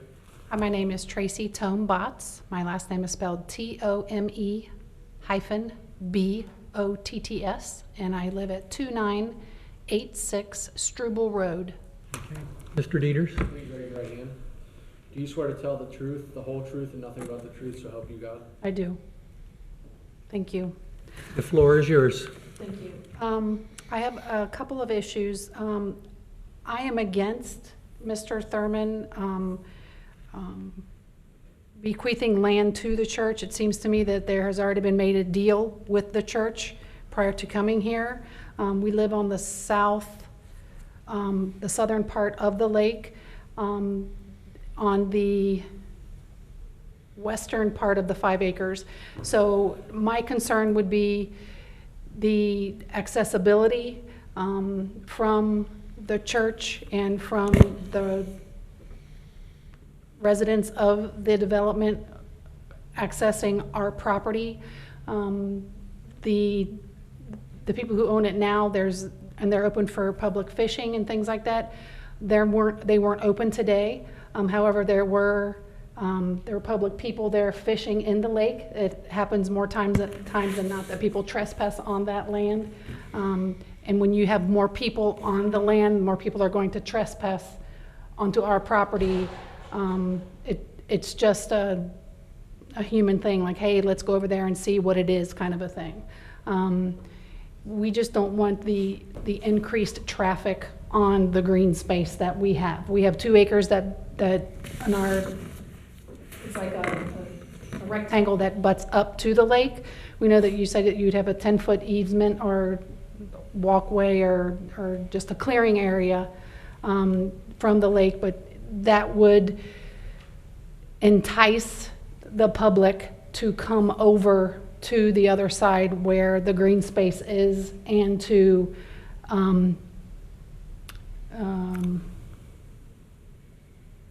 explore, to be politically correct, I guess. We and my husband, we are not part of Save Lake Gloria or the greater Colerain community. We are not part of that group. The 5 acres that you have, Mr. Thurman said that you are proposing to bequeath to the church, again, that is a big issue for us private property owners around the southern, southwestern basin of the lake. With the clearing of the lake basin, the outer edge of the lake, have you thought of, accessibility for the residents of the development and or the church's monthly gatherings? I'm sorry. The South Shore. The south, have you thought about the accessibility for the development property owners there and the church members as far as accessing the private property? Ma'am, if you have a seat in the second chair, please. Thank you. So I really want to make clear, the motion in front of you is this. There's no deals as far as transferring land. It's all subject to government approvals, including zoning. That's in the future. Some of the neighbors want land, fine. Some of the neighbors don't want land, fine. That is subject to a different application at a later date, should we move forward with this plan that's open green space. So we don't plan on doing anything except helping some things drain a little better perhaps because there's timber down or something like that. But our proposal is this. The only reason I brought it up is to show that we are working with neighbors that have an interest in going fishing there 5 times a year. So I want to just reiterate, this is the plan that's before us, and I have no plans on changing that until I'm approved and I come in with a different application. Do you understand that, Mrs. Botts? I do. Okay. Any other items? Yes. So to follow up with that, I do understand what you're saying, and I do understand what you had said about it's a different application as far as changing for different zoning areas, things like that. But we live there 24 hours a day, 7 days a week, 365 days a year, more than 5 times or a month or once a month for fishing or whatever. Thank you for your time. I appreciate it. And thank you for allowing us, the public, to address you on this forum. As you leave, ma'am, would you notify the gentleman at the desk to send in the next presenter? Yes, sir. Thank you for coming.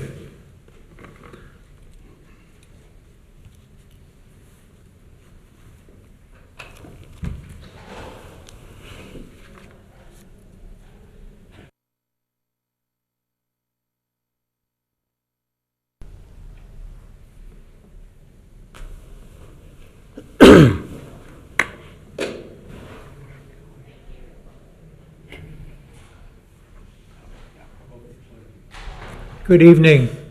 Hi, everybody. You would need to remove your mask so your voice isn't muffled. We are recording. And if you'll pull the microphone down to you and state your name, your address, and spell your last name, and then Mr. Dieters will swear you in. My name is Sandy Petro. Whoa. There's a Cammie Davis. Please note that Carrie Davis has been asked to come in and she has refused to come in. So I've been communicating with staff out front.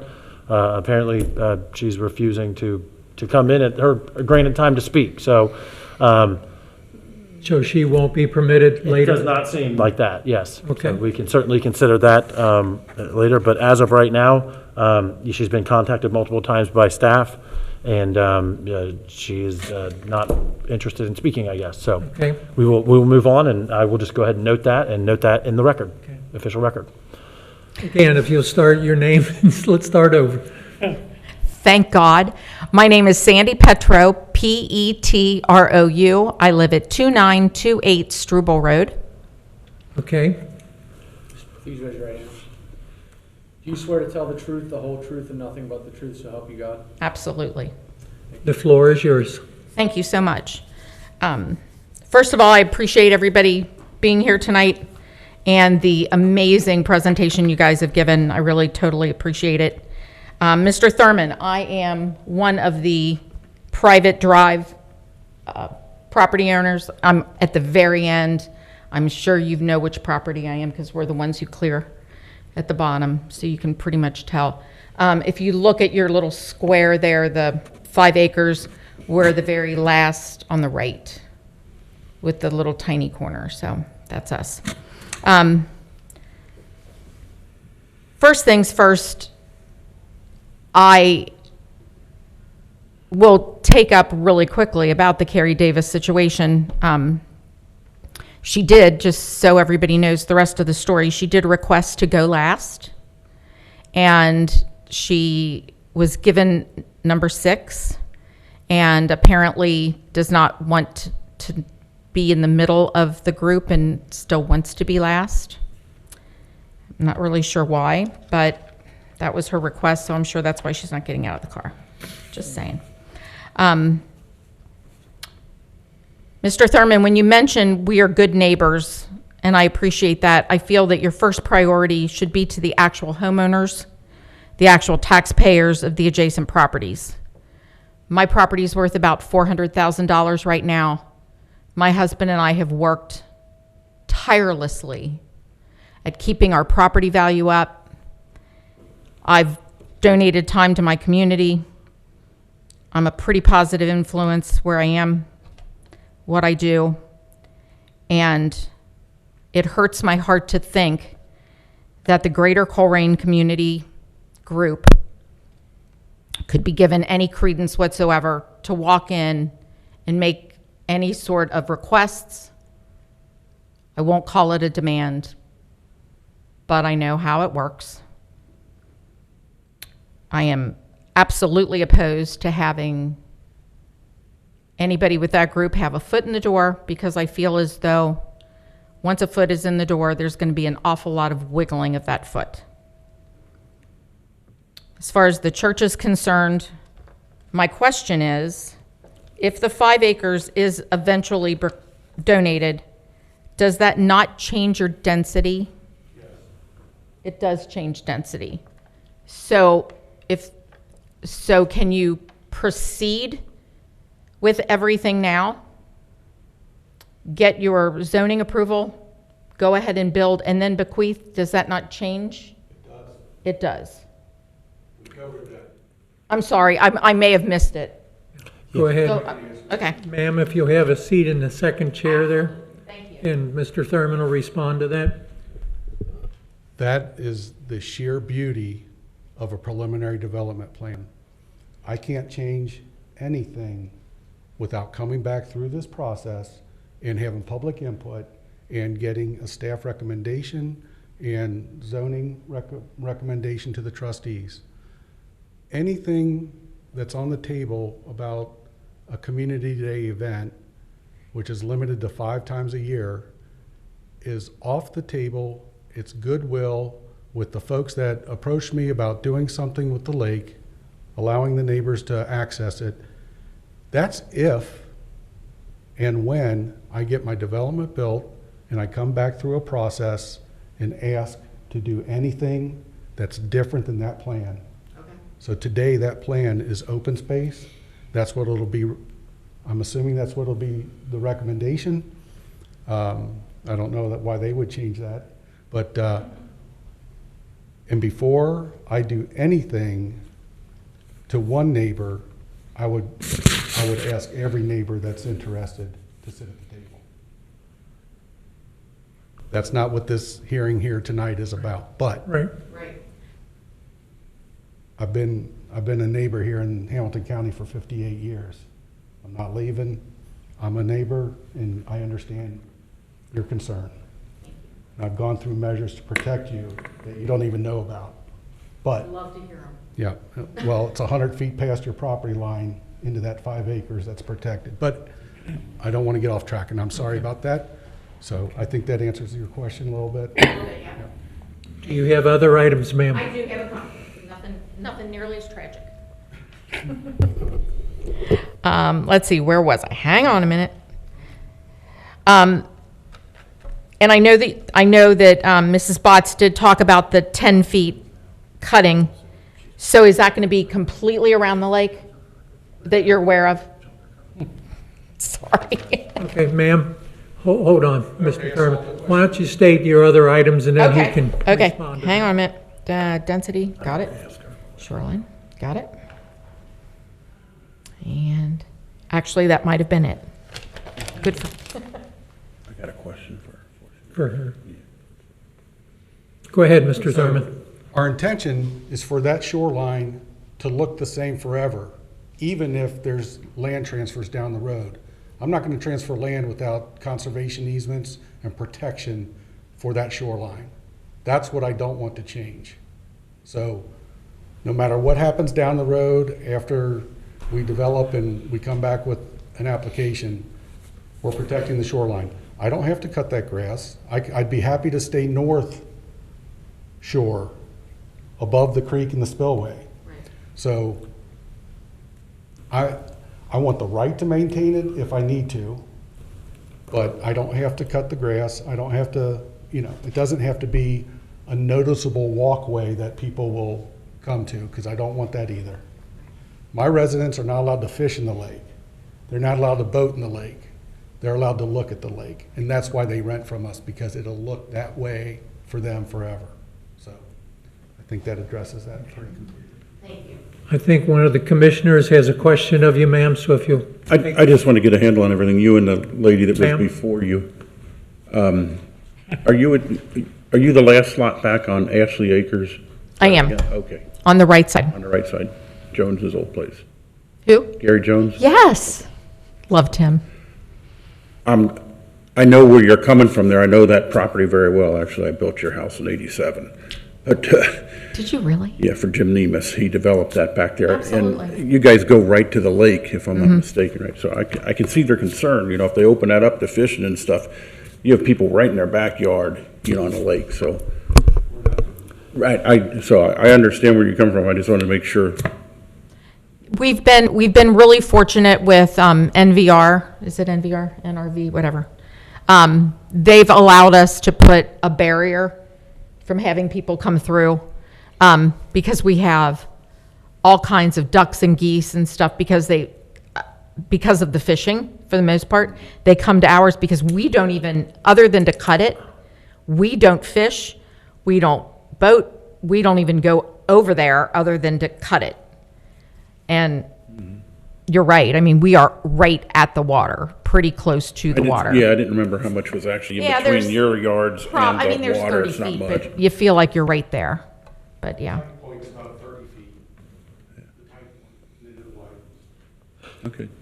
If I could, We are at the tight point, so yeah, it is probably about 30. if I could expand a little bit on that, and I'd agree, beautiful properties back there. It's a beautiful lake. Would you like to buy it? Happy to. I was wondering what he was doing with that extra 5 acres. No, just kidding. But it's a beautiful site. In fact, I was stopped by there yesterday with one of my staff. It's breathtaking. So you all do have a beautiful view. And I just want to bring up a couple things procedurally. And I know you all are concerned, and the church, they would like to do something there that could provide goodwill and build community. And then you all have, if that's your land, you also want to protect the place that you bought. So, and Mr. Thurman, the applicant's been talking about this all night. And I think I've stated a couple times, but I just want to reiterate it as much as possible. So in order to do some of the different things, like, transfer land to the church and do that. It is a whole new application process that comes back before this board, and it does alter everything. So this isn't something that happens overnight, where one day you wake up, oh yeah, we did that last week. This is something that, the plan that's happening tonight is this plan. Right. This does not exist with those are things that, hey, they'd be really neat to see. And maybe down the road, in the future, you all might acquire the shore of your lake. Or maybe there might be some property transfer that benefits some of the adjacent property owners to the lake. But right now, what's being proposed is the plan that you see here. There's no gimmicks that are going to change later. This is the plan. If in the future the church does acquire that land, that's going to come right back here for this process. I'd like to also add that the church is a conditional use in that zoning district. It's in an R5. That's actually an R5 zone. Within that zoning district, the church has to go to expand into that 5 acres. They'd have to then get additional approval to do that expansion of their use into those woods from the Board of Zoning Appeals. So, based on those procedures, and I'm not a big fan of a lot of red tape, but there are 2 procedures that would be required. In both situations, you would be notified before those procedures happen. So, again, I just want to reiterate for everybody, this is the process tonight. This is the plan, and that none of that is really involved in this. That's an after this process type of thing. Is staff kind of excited about, the potential that some of that land could be used to build community? Yes. But, I think after tonight, I think the applicant, and I'm sure the board, probably understands that doing that is probably a little give and take, to protect property rights and maybe allow the church to do that. But again, the plan is the plan tonight. That's all a conversation for another day. But the plan is what it is. And I pulled this slide up, and unfortunately, due to COVID-19, and I think it was in the PowerPoint, but the top process you see is the preliminary development plan, and that's the concept. That's what we're here for tonight. Right. So they've submitted the application, they've done the staff review, they've gone to the zoning commission tonight. Zoning commission makes a recommendation to the board of trustees, who will take action to approve or deny this. If they approve it, this plan is set in stone. They will come back for the final development plan before they can get their zoning permits. And that final development plan is really just dialing in on the specifics of this plan. Correct. One of the great things about this applicant is they've provided a lot of specifics. Right. So the final development plan is going to look very similar to this, but the final development plan will address those other conditions that we've talked about. And then, some of that clearing of the lake that maybe that we want to add tonight. But it will touch on those items as well as flesh out some of those finer details. That final development plan is binding. We record that at the county recorder's office. So it's a binding document. It's an agreement between the township and the developer. In some ways, honestly, the PD process is meant to be an agreement between the township developer and to some degree the community and the residents. So, that's the process. That's the plan. Future amendments to that can happen. And what they look like will depend on the conversations that happen, not tonight and not at the final development plan, but after this kind of development. So just wanted to, if that provides you any, I can totally empathize with, if you're there and, you have that wonderful full lake view. So, just wanted to kind of flesh that out because that's not always something that's, known, to people who aren't in zoning every day. So, I can, just so you understand that. That sounds great. Mr. Faring, feel free to drive down anytime and knock on our door and come in and see the place since you built it. I will do that. And if anybody would like to drive down and take a look, more than welcome. Can he bring his fishing rod? That's not up to me. We don't even allow people to fish. We don't even let our kids do it. I mean, we don't. We always say to people, it's not our lake. We can't do that.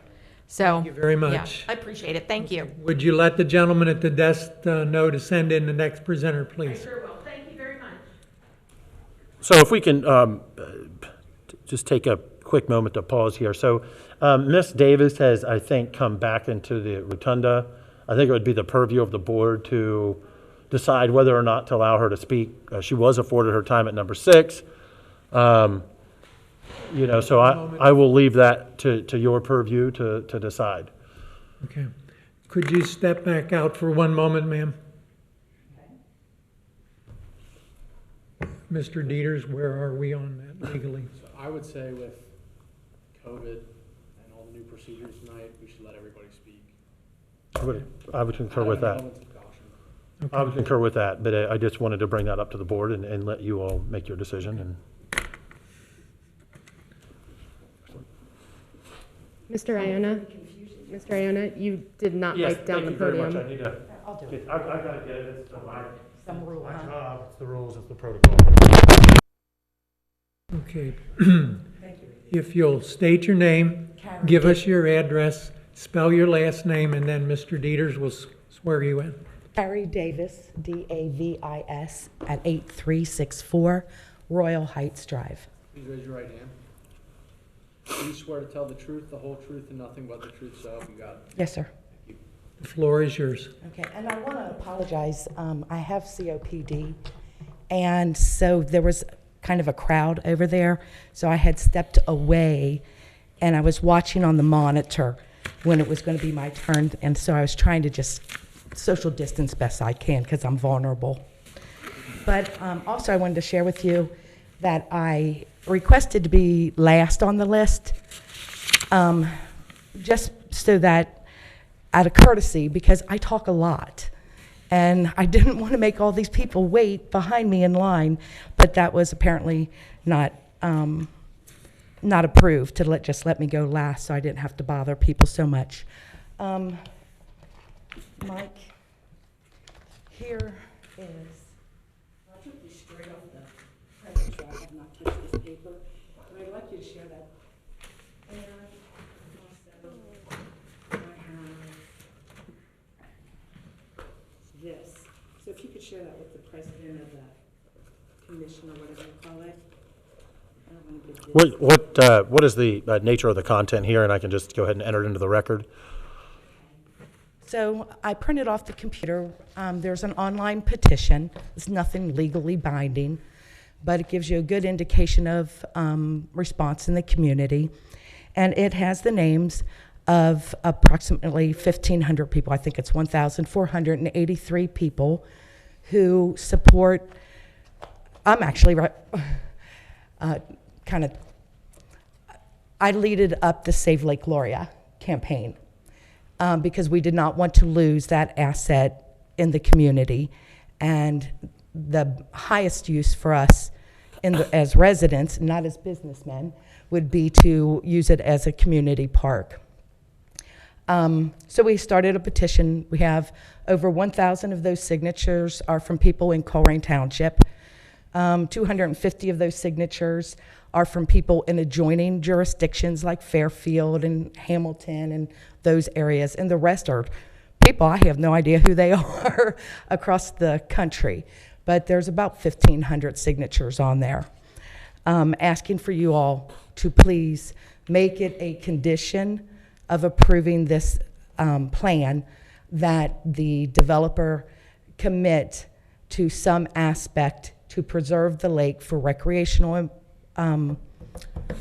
purposes, such as his example that he gave, where the chamber, possibly my group, possibly the Greater Northbrook group, could pair up with the church and at least, at minimum, have community fishing days in order to preserve the historical value, the tradition, and to continue to build great positive memories about people's activities in Colerain. We would like to see it made a park. And one of the problems I have with the presentation today is that the developer did approach the township as to possibly making part of the lake a park, a public park.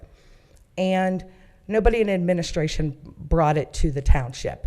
The trustees never received an opportunity to determine of their own accord whether or not this was a real estate transaction the township would be interested in.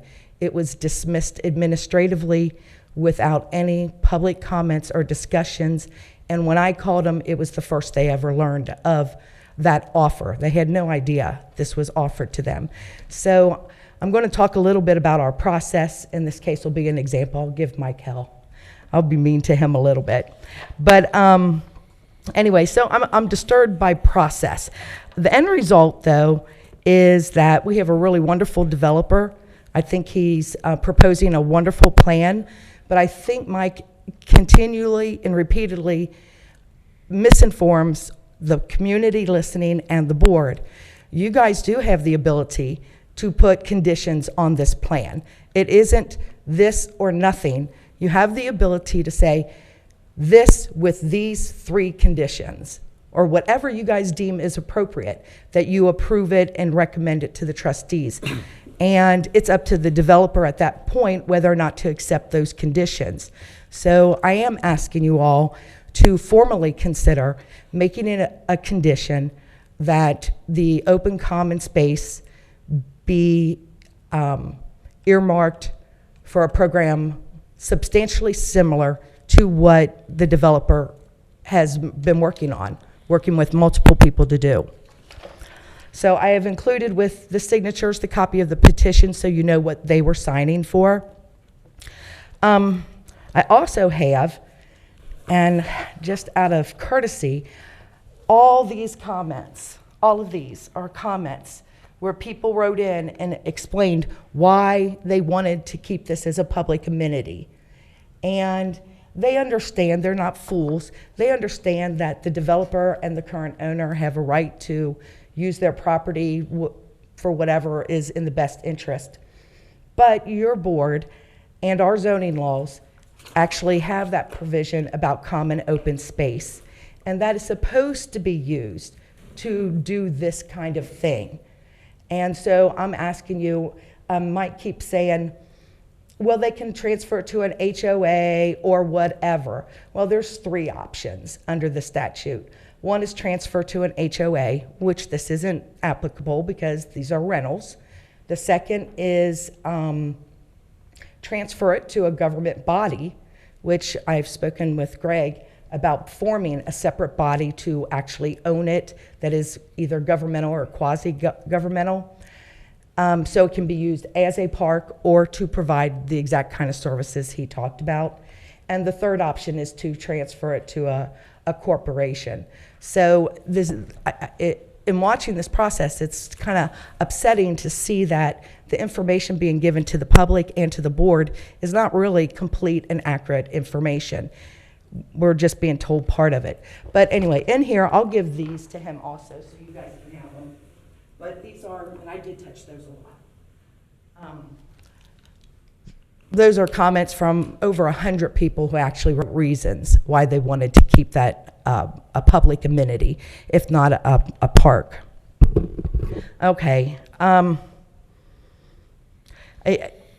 my notes, I was concerned toward the ends where people were saying, no, we're either going to do it this way or not.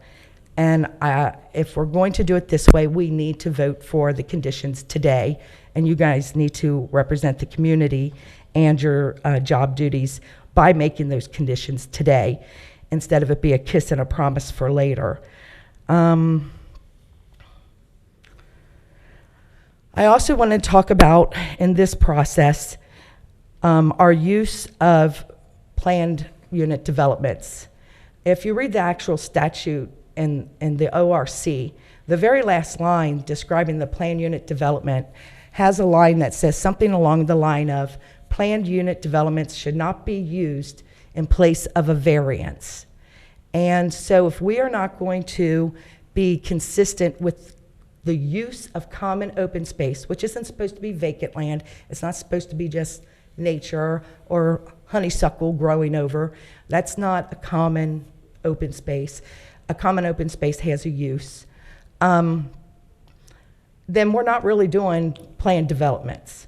And we need to be very, very careful about calling everything a planned development instead of using a variance, as the law tells us we really better be thinking about.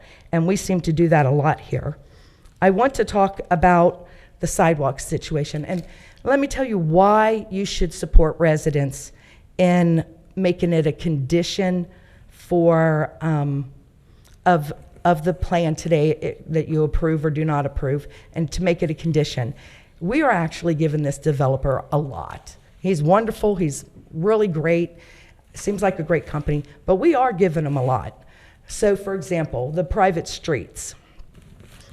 By having private streets, he saves a lot of money. He doesn't have to build the streets to the standards required by the engineer. He does not have to put a sidewalk on both sides of the street, as is required in most subdivisions. The big one is, it doesn't have to go to the county subdivision review and meet their high standards. And that's one reason we're doing these PDRs, is we, administration, is trying to circumvent a safety net for residents. The subdivision approval process looks at a lot more stuff than what you guys are looking at. And so we call it a planned development, then put in private streets, then all of a sudden we don't even have to go to them to allow them as unbiased observers and professionals to review our plans. And it cheats us as a community. So the private roads is a huge benefit to them. In a subdivision, you're only allowed to have a certain number of units that feed from one street.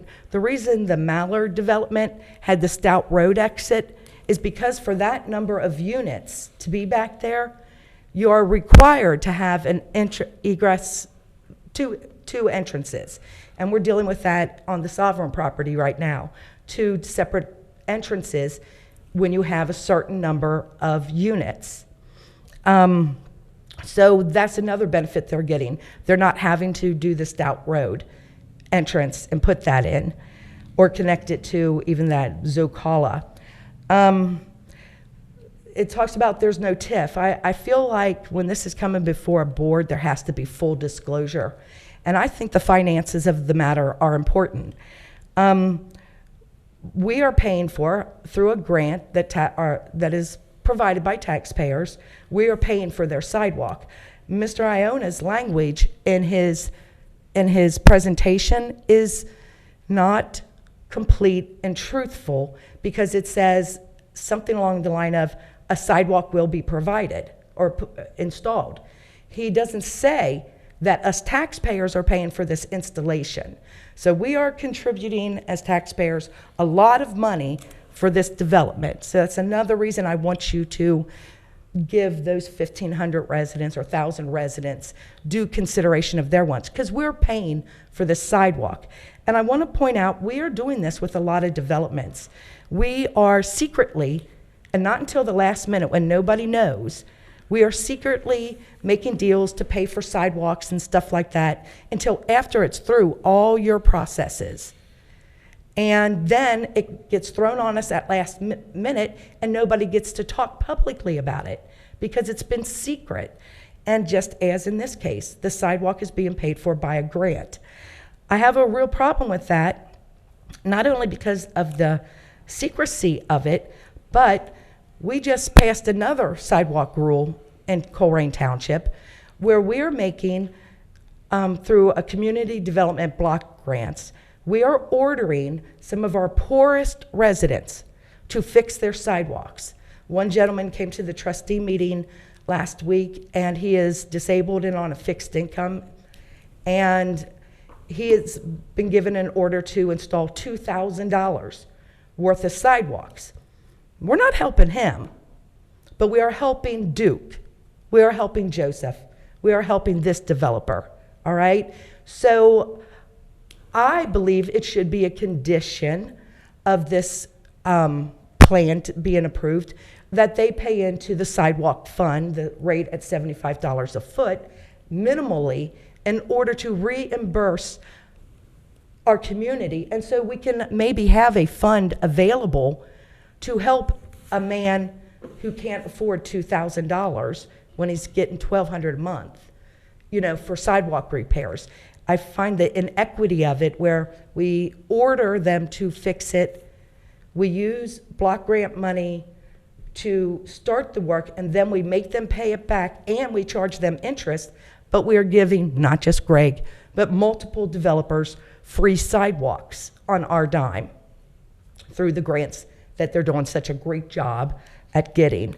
So those are a couple reasons why I feel the township residents who have signed this and many others who just couldn't find the page are deserving of you to put a condition on this plan that the developer do something substantially similar as to what he proposed for the community continued use of the property, and that is well within your authority to do so. The beneficial effect. Mr. Iona keeps telling you all what your job is and what you're allowed to consider it on, and tells you this is what you're allowed to make your decisions on.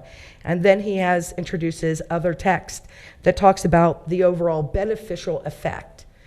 You guys are allowed to consider, the reason you have public hearings is to hear everybody's opinion and to consider it and give it what weight it's due. And I would hope that you would agree that protecting the residents with a condition, as Greg proposed, is beneficial, and that by not making it a condition, it would not be beneficial to the township. Let's see. Another pattern I'm seeing, and this isn't Greg, this is our zoning department and our administration that I'm concerned with, but it's rearing its head in this hearing also. We have residents who come forward and say, we got a problem with flooding or sewage or whatever, and we just push forward. And we've been doing that for a long time, and that's why our flooding and our sewer problems are getting worse and worse and worse. And I believe that it would be beneficial and in the best interest of the community if the township be conditionally required in approving this, I guess, to find out what the heck the problem is these neighbors are talking about. Because how can you say it's not going to affect them if we don't know what's causing it? And somebody has to be able to figure out what is causing these two water issues or sewage issues.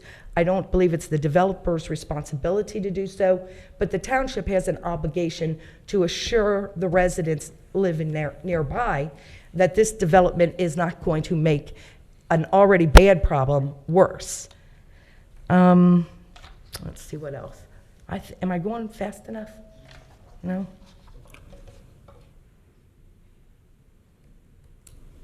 I am a little bit concerned, like I said, when Greg talked about this is it and this is all we're doing and it's either this or nothing. And, you know, I believe they're putting 9 acres in their plan is for the common open space. That little square by the church is 5 of the acres. So if they end up transferring that property without this being made a condition of approval through you all, then they can transfer that property in any way they want to, and we just lost 5 of the 9 acres minimally required for common open space, right? Because isn't 9 the minimum? Another question? So no, so if they want to transfer it, they're going to have to come back through this process. It's something that we've been talking about multiple times. Yeah, but the plan during will the hearing. already be done, and then we'll lose any leverage No, we it comes have. back through this process again. No. It has to come right back through here. And if the church wants to go and add on to their use, they're going to have to get a conditional use through the BZA. Well, and that's why I have been advocating to Greg for it to be, you know, that the church be provided some type of easement and access privileges, and that it be kind of like a separate entity. And he suggested the Chamber of Commerce that actually owns the property. But I want that property protected because you're getting ready to approve it for the common open space because it has that 5 of the 9 acres. And so I think we need to protect the community by making it a condition of approval that some arrangement be made consistent with what Greg suggested. And on that issue, the Greater Colerain Community Group is already in the development to bring a farmer's market to Colerain. We've done surveys and have filled out tons of paperwork to bring a farmer's market here. Okay, I talked about private roads. I talked about the sidewalk subsidies. That doesn't have anything to do with this, does it? What? Sidewalk subsidies?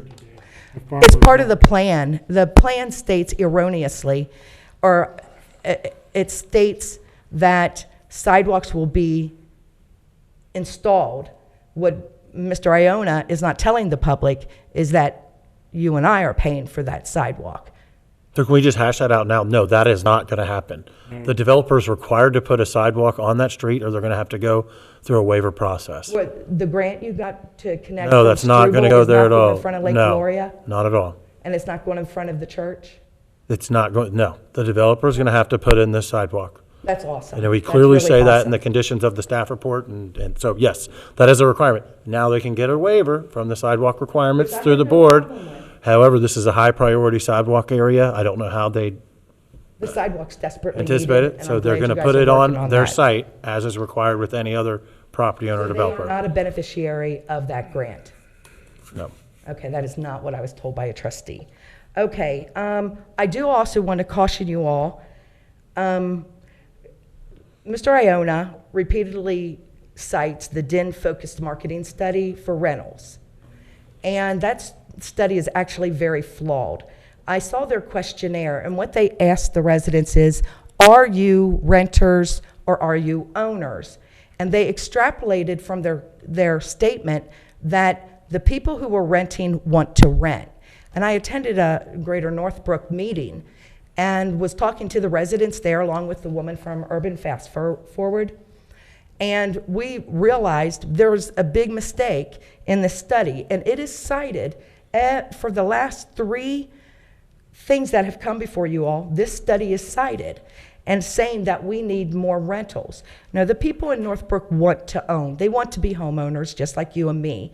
They just can't get there, financially or credit-wise. So that study is an error, and whenever you hear it cited, please remember that is not the question that was asked. Now, in relation to this development, everything I've read indicates we do, in fact, have a shortage of rentals for empty nesters like me.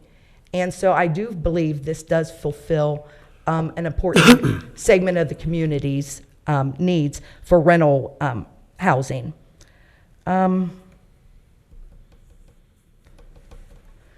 Ma'am, our evening has been long already. Could you This summarize? is why I wanted to do it last. Still so have people several wouldn't more have to- presenters That's pretty yet. good. That's pretty good. I think I got pretty much all of it out. But on behalf of, over 1,000 residents, I would ask tonight that you do make it a condition of approval that Greg be entrusted to come up with a plan substantially similar to what he has talked about as a condition of approval for this. I think it's a great subdivision, and I support it. Thank you. All right, thank you. As you go out, could you let the gentleman know to send in the next presenter? Thank you. So just to clarify a couple of things there, the sidewalk is something that's a requirement. The developer is required to put that in. As it pertains to the open space. Sir, if you'll hold on right there, please. One moment. Hold on right there, please. There's no intent to mislead anybody here on the open space. It can be owned by him, and if, the plan currently shows the open space being maintained by them. That's why we presented it that way. If they want to transfer it at a future time to an organization or another entity, they certainly can, but they have to come back through this process. Just to reiterate and clarify for everybody. And then I think we've covered the rest. Okay, you want to do your chore quick? Yes, please. We'll be with you in 1 second, sir.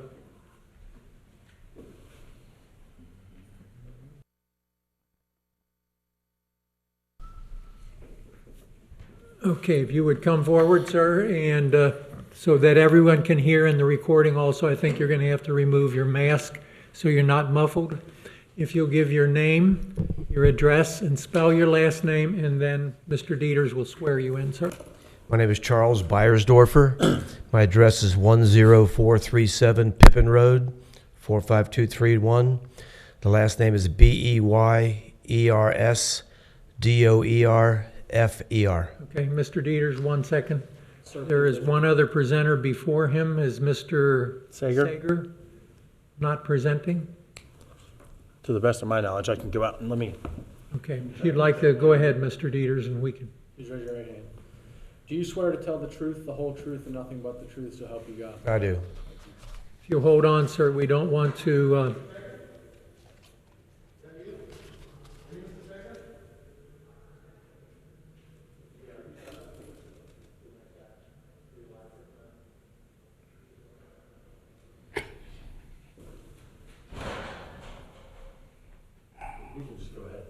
okay, the floor is yours, sir. Okay, just a couple. I won't be as long-winded as she was. I have a question. I've lived right adjacent to the property. I was never approached by anybody about this development going on. I would have liked to have been consulted by whoever the developers are. Would have been nice. But there's a zoning change planned in this, changing my property to business, it looks like. Is that accurate? No. That may be on the comprehensive plan, sir. I'll let Mike speak to that. but- Okay. No, so the application is for land that is currently under contract, and it's the land that is for Lake Gloria, Okay, the site, just- Lake Gloria.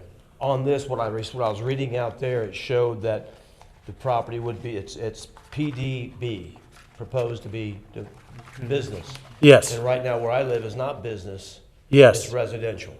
yes. So this is this is, no. This is a Okay. PDR, yeah.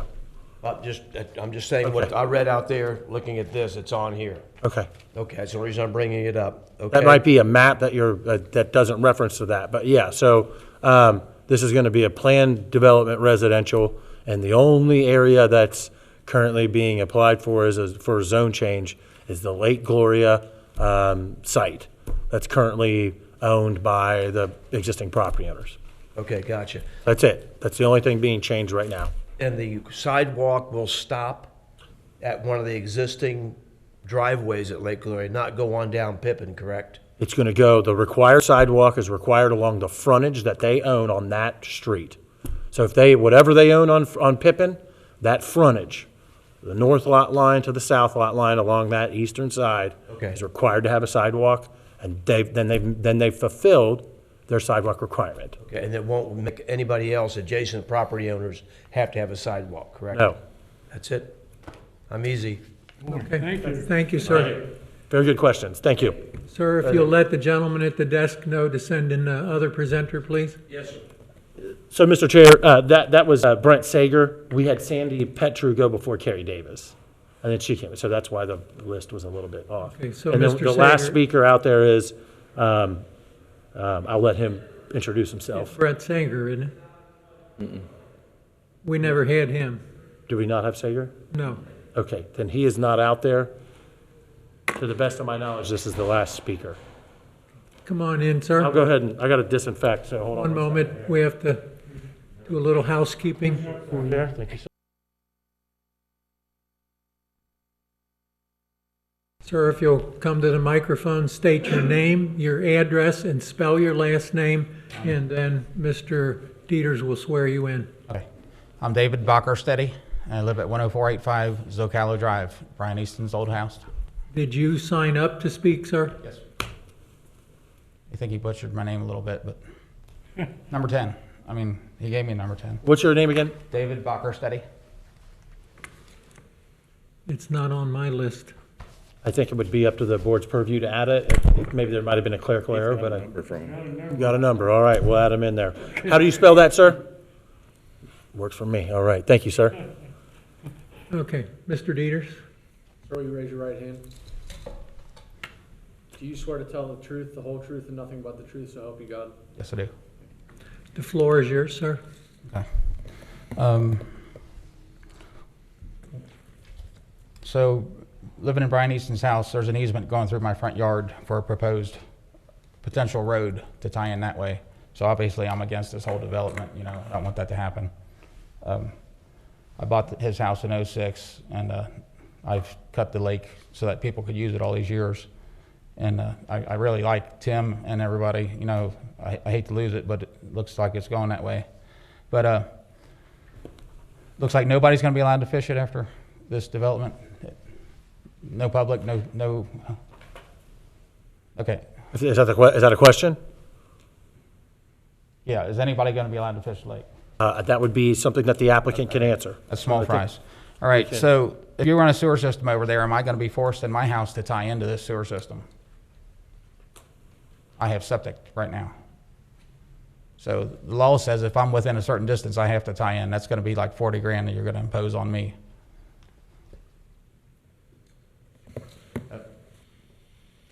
That would be a question for Metropolitan Sewer District. Okay, well, because they want to build a building, it's going to cost me $40,000. All right. You said there's no similar housing around. There is up in Seven Hills where the cops are every night. And then the buildings drawn on this map, J, K, L, M, N, and T, they're in swamplands right now. You can't drive a tractor across that land. It's wetlands. I heard the law was if you displace 1 acre of wetlands, you got to replace it with 2. How that works, I don't know, but my yard goes 16 inches deep sometimes, about twice a year when there's a torrential rain. And that goes right in, feeding the lake. The creek feeds the lake. So I don't know how they're going to build these buildings. And then there is a 36-inch high-pressure water line running through my front yard and all the way along that fence line. It'd be right underneath all them buildings they're showing right there. And I understood that to shut it down in the past, the project.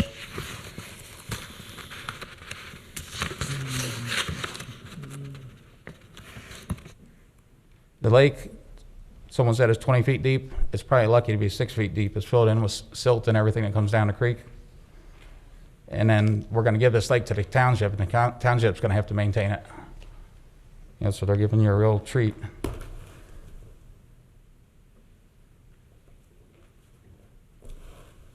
I guess that's pretty much it in a nutshell. Was there talk of fire hydrants being run back there?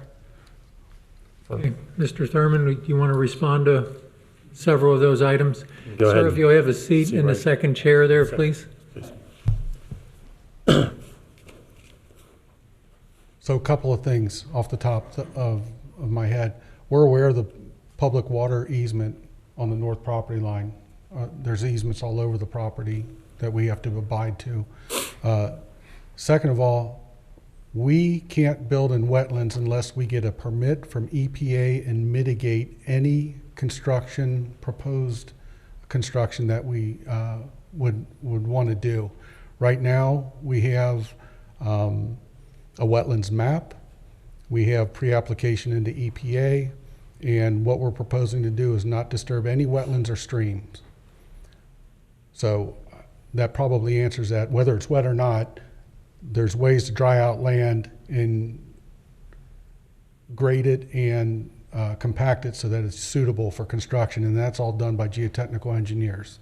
So I understand the concern, but we're going through a very, very scrutinized process to get our permits. It takes a year to get, and it includes EPA, it includes Hamilton County engineers, it includes Public Works Division of Hamilton County, obviously zoning request and applications. We have to work with the sewer department. We have to work with the water department, Duke Energy. All of that is scrutinized to the nth degree, and we have to abide by their recommendations. So that's the best anybody can do, whether it's by right or with the PUD. Is there another question? The wetlands, if you replace it with 2, how does that work on the same property? Dig up an acre and put 2 there? To answer your question, even though it's not the appropriate forum for that, that is an application process that takes 6 months to go through. If I take a square foot of wetlands, I can buy mitigation credits. There's various ways that EPA allows or disallows my application to build in those areas. So I can tell you high quality streams is scrutinized differently than wetlands and marshes that have been created by a beaver causing damming in the lake, and we're fixing that. So that's part of the stormwater prevention and plan that we have to go through permitting with Hamilton County Stormwater and Public Works. So. I know the beavers found, but you only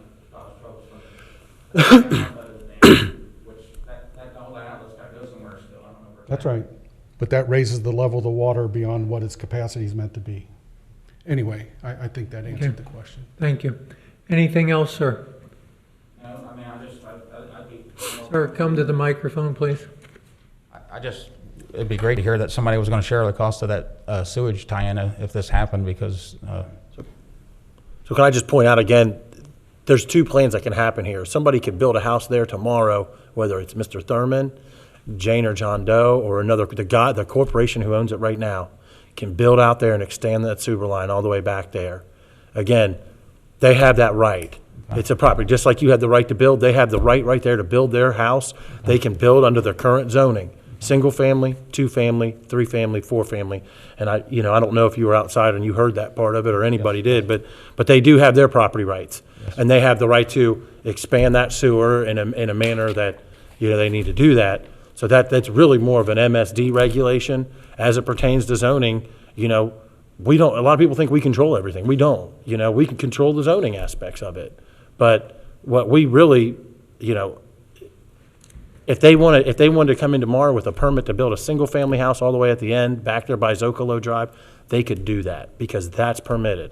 If they want to come in and they can meet the zoning requirements and they want to build all 4 families tomorrow, they can do that. Just like you can tear your house down and build whatever you need to do. So, the MSD requirement is MSD's requirement. Okay. And unfortunately, but I do understand completely how that requirement would impact you.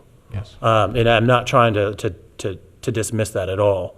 But I do want you to know that, that's their requirement, and that's not something that we enforce.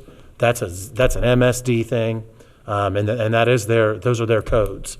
And I can empathize with where you're coming from because I've heard stories from people who've had to tie in. Yeah. And I've worked in Dearborn County, I've worked in Indiana, I've heard tie-in stories. Yeah. And I know the cost that it can come with. I'm not intimately familiar with all of their codes, but I am familiar with the property rights that this or any property owner has. And that is that if they want to build there, they can bring the sewer back, whether it's a single-family house or not, or anything.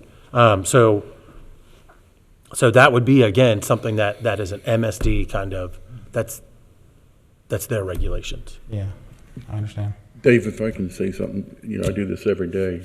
So, in fact, I put your septic system in the house you live. Yes. We deal with this all the time because we do sewage and septic. Actually, I sat on the state TAC committee for 9 years up here.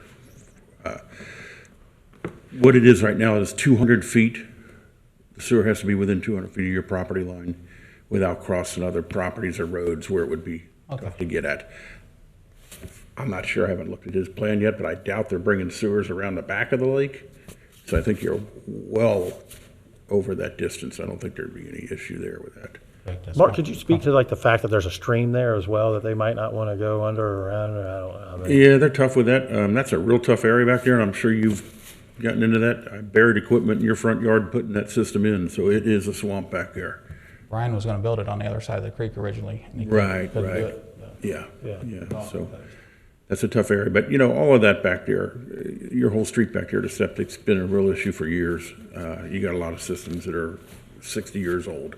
Yeah. And a lot of the people that have issues haven't maintained their system, so it goes both ways there, so. Yeah, I mean, septic, I haven't really seen any trouble, but the storm sewers, I think the closest one to me is by Joe Hawley's house on the corner of Zocalo and my street. I mean, it's Zocalo and Carlos. And I don't know where all that storm water is supposed to go, but it seems like there should be one down near my way. Yeah. So Joe's yard just stays flooded because my driveway goes around and kind of dams it up, and his yard stays a swamp. Yeah, that whole area, it's like I said, it's super wet. I remember when they built your house. Yeah. You got a sump pump in the basement, right? 2 of them now. Yeah, I did your septic and your furnace, and the first attempt to put your furnace in, when I walked downstairs, the water was at the top step. Oh, no. Wow. So, Okay. that was before the sump pump was I've built. stood out in the front yard in the water up to my knees. Yeah. Along them creek banks, them buildings. Okay, that's pretty much all I wanted to ask you. Or share Thank you, with sir. Thank you. Okay. All right, thank have a good night. So, do we have any other people? I think that's it. That is it. Okay. So, not seeing anybody else, then we need a motion to close the public hearing. So move. I'll second that. Could we have a roll call vote, please? Commissioner Ferring? Yes. Commissioner McMullen? Yes. Commissioner Smith? Yes. Commissioner Westphal? Aye. Commissioner Grody? Yes. Okay, we move on. This is our opportunity as commissioners to discuss everything we've heard tonight, or ask questions of our applicant or our staff before I call for someone to make a motion.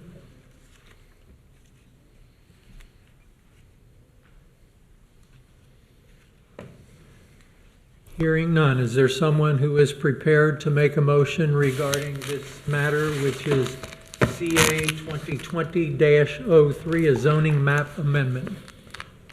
Yeah, I would like to make a motion to approve ZA 2020-03 zoning map amendment with the recommendations that our staff put on. Okay, is there a second to that motion? Second. Okay, so it has been moved and seconded to approve the recommendation that has been made to us by staff regarding this case and approve it as it was presented. Is there any further discussion or question? Just to clarify as well, that would include the conditions as well, Yes, your Okay. conditions. Yes. for the record. Thank you. So everybody understands the motion. Could we have a roll call, please, Mr. Iona? Commissioner Ferring? Yes. Commissioner McMullen? Yes. Commissioner Smith? No. Commissioner Westphal? Aye. Commissioner Grody? Yes. So the motion carries 4-1. Okay, moving on. Any informal concept review? There is none this evening. Old business? We do not have, there is no old business this evening. New business? No new business. Any announcements from administration? We do have announcements. I sent an email out a while ago. I think it was about when the epidemic hit in March. And I sent you all an email discussing the comprehensive plan. And, I don't know if you follow some of our website, Imagine Colerain, and some of the progress that we're making with the plan. This plan has been going on for about 4 or 5 years and starts and stops. And one of the tasks that I was assigned with when I got here was, what can you do to drive this thing across the finish line? A comprehensive plan really establishes the vision for the community. Our comprehensive plan, it's got some good stuff in it, but it does have some stuff that maybe isn't as relevant as when it was adopted. It was adopted in 2005 or 6. Smartphones didn't exist in 2006. If you'd have told me Amazon was going to be as big as it was in 2006, I probably, I don't know if I'd have bought it. Bitcoin, there's just so many different things. The economy's changed. I think in 2006, I was shopping at the mall a lot more than I do now. So there's just a lot of different things that have changed. Development's changed. We went through an entire recession, and I feel like we're changing even now. So, one of the big things that really excites me over the course of the next several months is that we get a chance to take all this stuff we've done for the past 4 years and tie it up in a nice bow and really establish this vision so that we can start to work on implementing it. Too often, so many jurisdictions I've worked in before don't have a game plan for implementation. They do the plan, they print 50 copies out, they pass 5 around to staff, the other 45 sit on a shelf in the planning department. And you see this, I've seen this everywhere I've been. One of the things that I want to really enact is the keep the plan off the shelf approach. So, once we get the plan done, it's not just something we're going to be done with. It's something that my staff, the township staff, is really going to focus their resources on accomplishing. And again, this plan is not going to be something that we just say, all right, we did it once in 20 years, we'll come back and look at it, or 15 years. It's something that's a living document. It's something that we continue to work, continue to look at. Sometimes, the goalpost might move a little bit, and where you thought you were planning to go is really, needs to be calibrated. And so, as part of this planning process, it's going to be a continued plan, something that we look at every few years and that we're constantly looking at. But the other part of that, again, is this implementation facet of the plan. It's something that we're going to be working day in, day out as staff, township, across our township departments, and with different community groups, community leaders, businesses, residents, even after the planning process. So that's my spiel on the plan and what we want to do with it. I'll talk about your role now. So you all will play the role of the steering committee, and you're gonna be the gatekeepers, really, of hey, does this really have we vetted this, and have these ideas, are these the ideas that we want to use as a township to pass on? I have a larger presentation plan that I'll go over at our next meeting, because obviously I didn't want to do it tonight.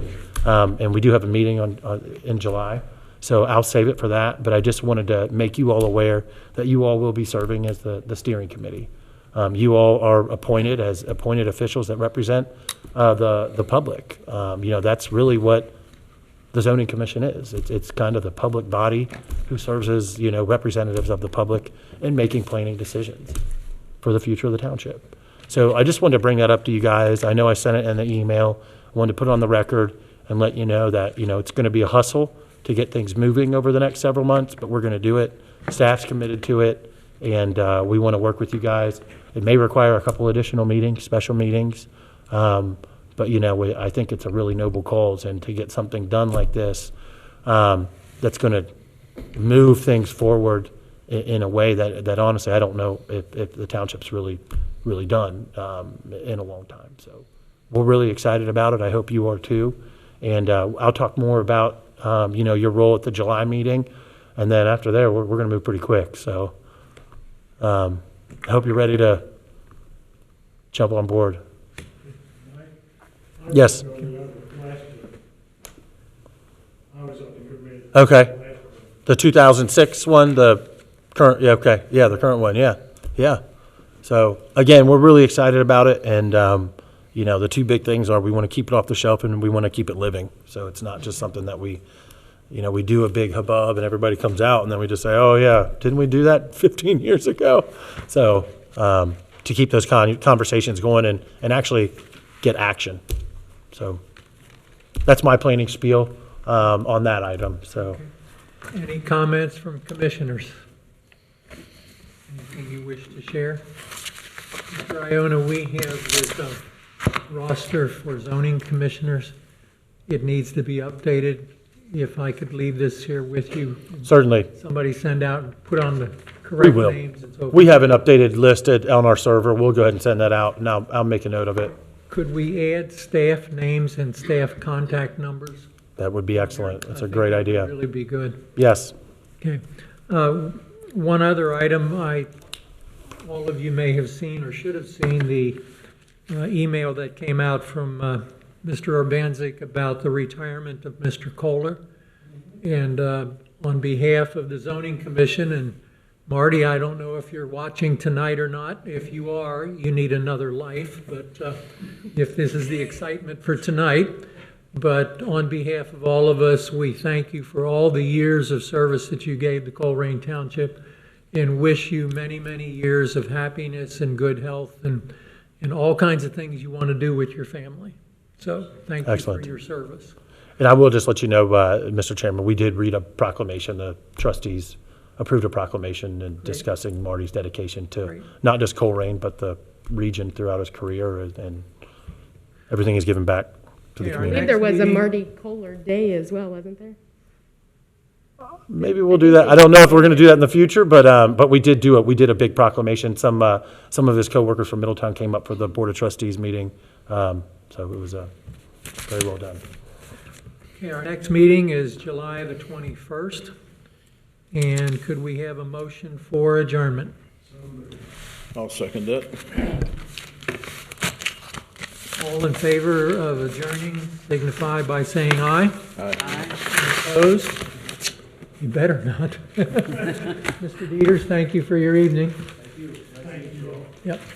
If you'll turn your mic.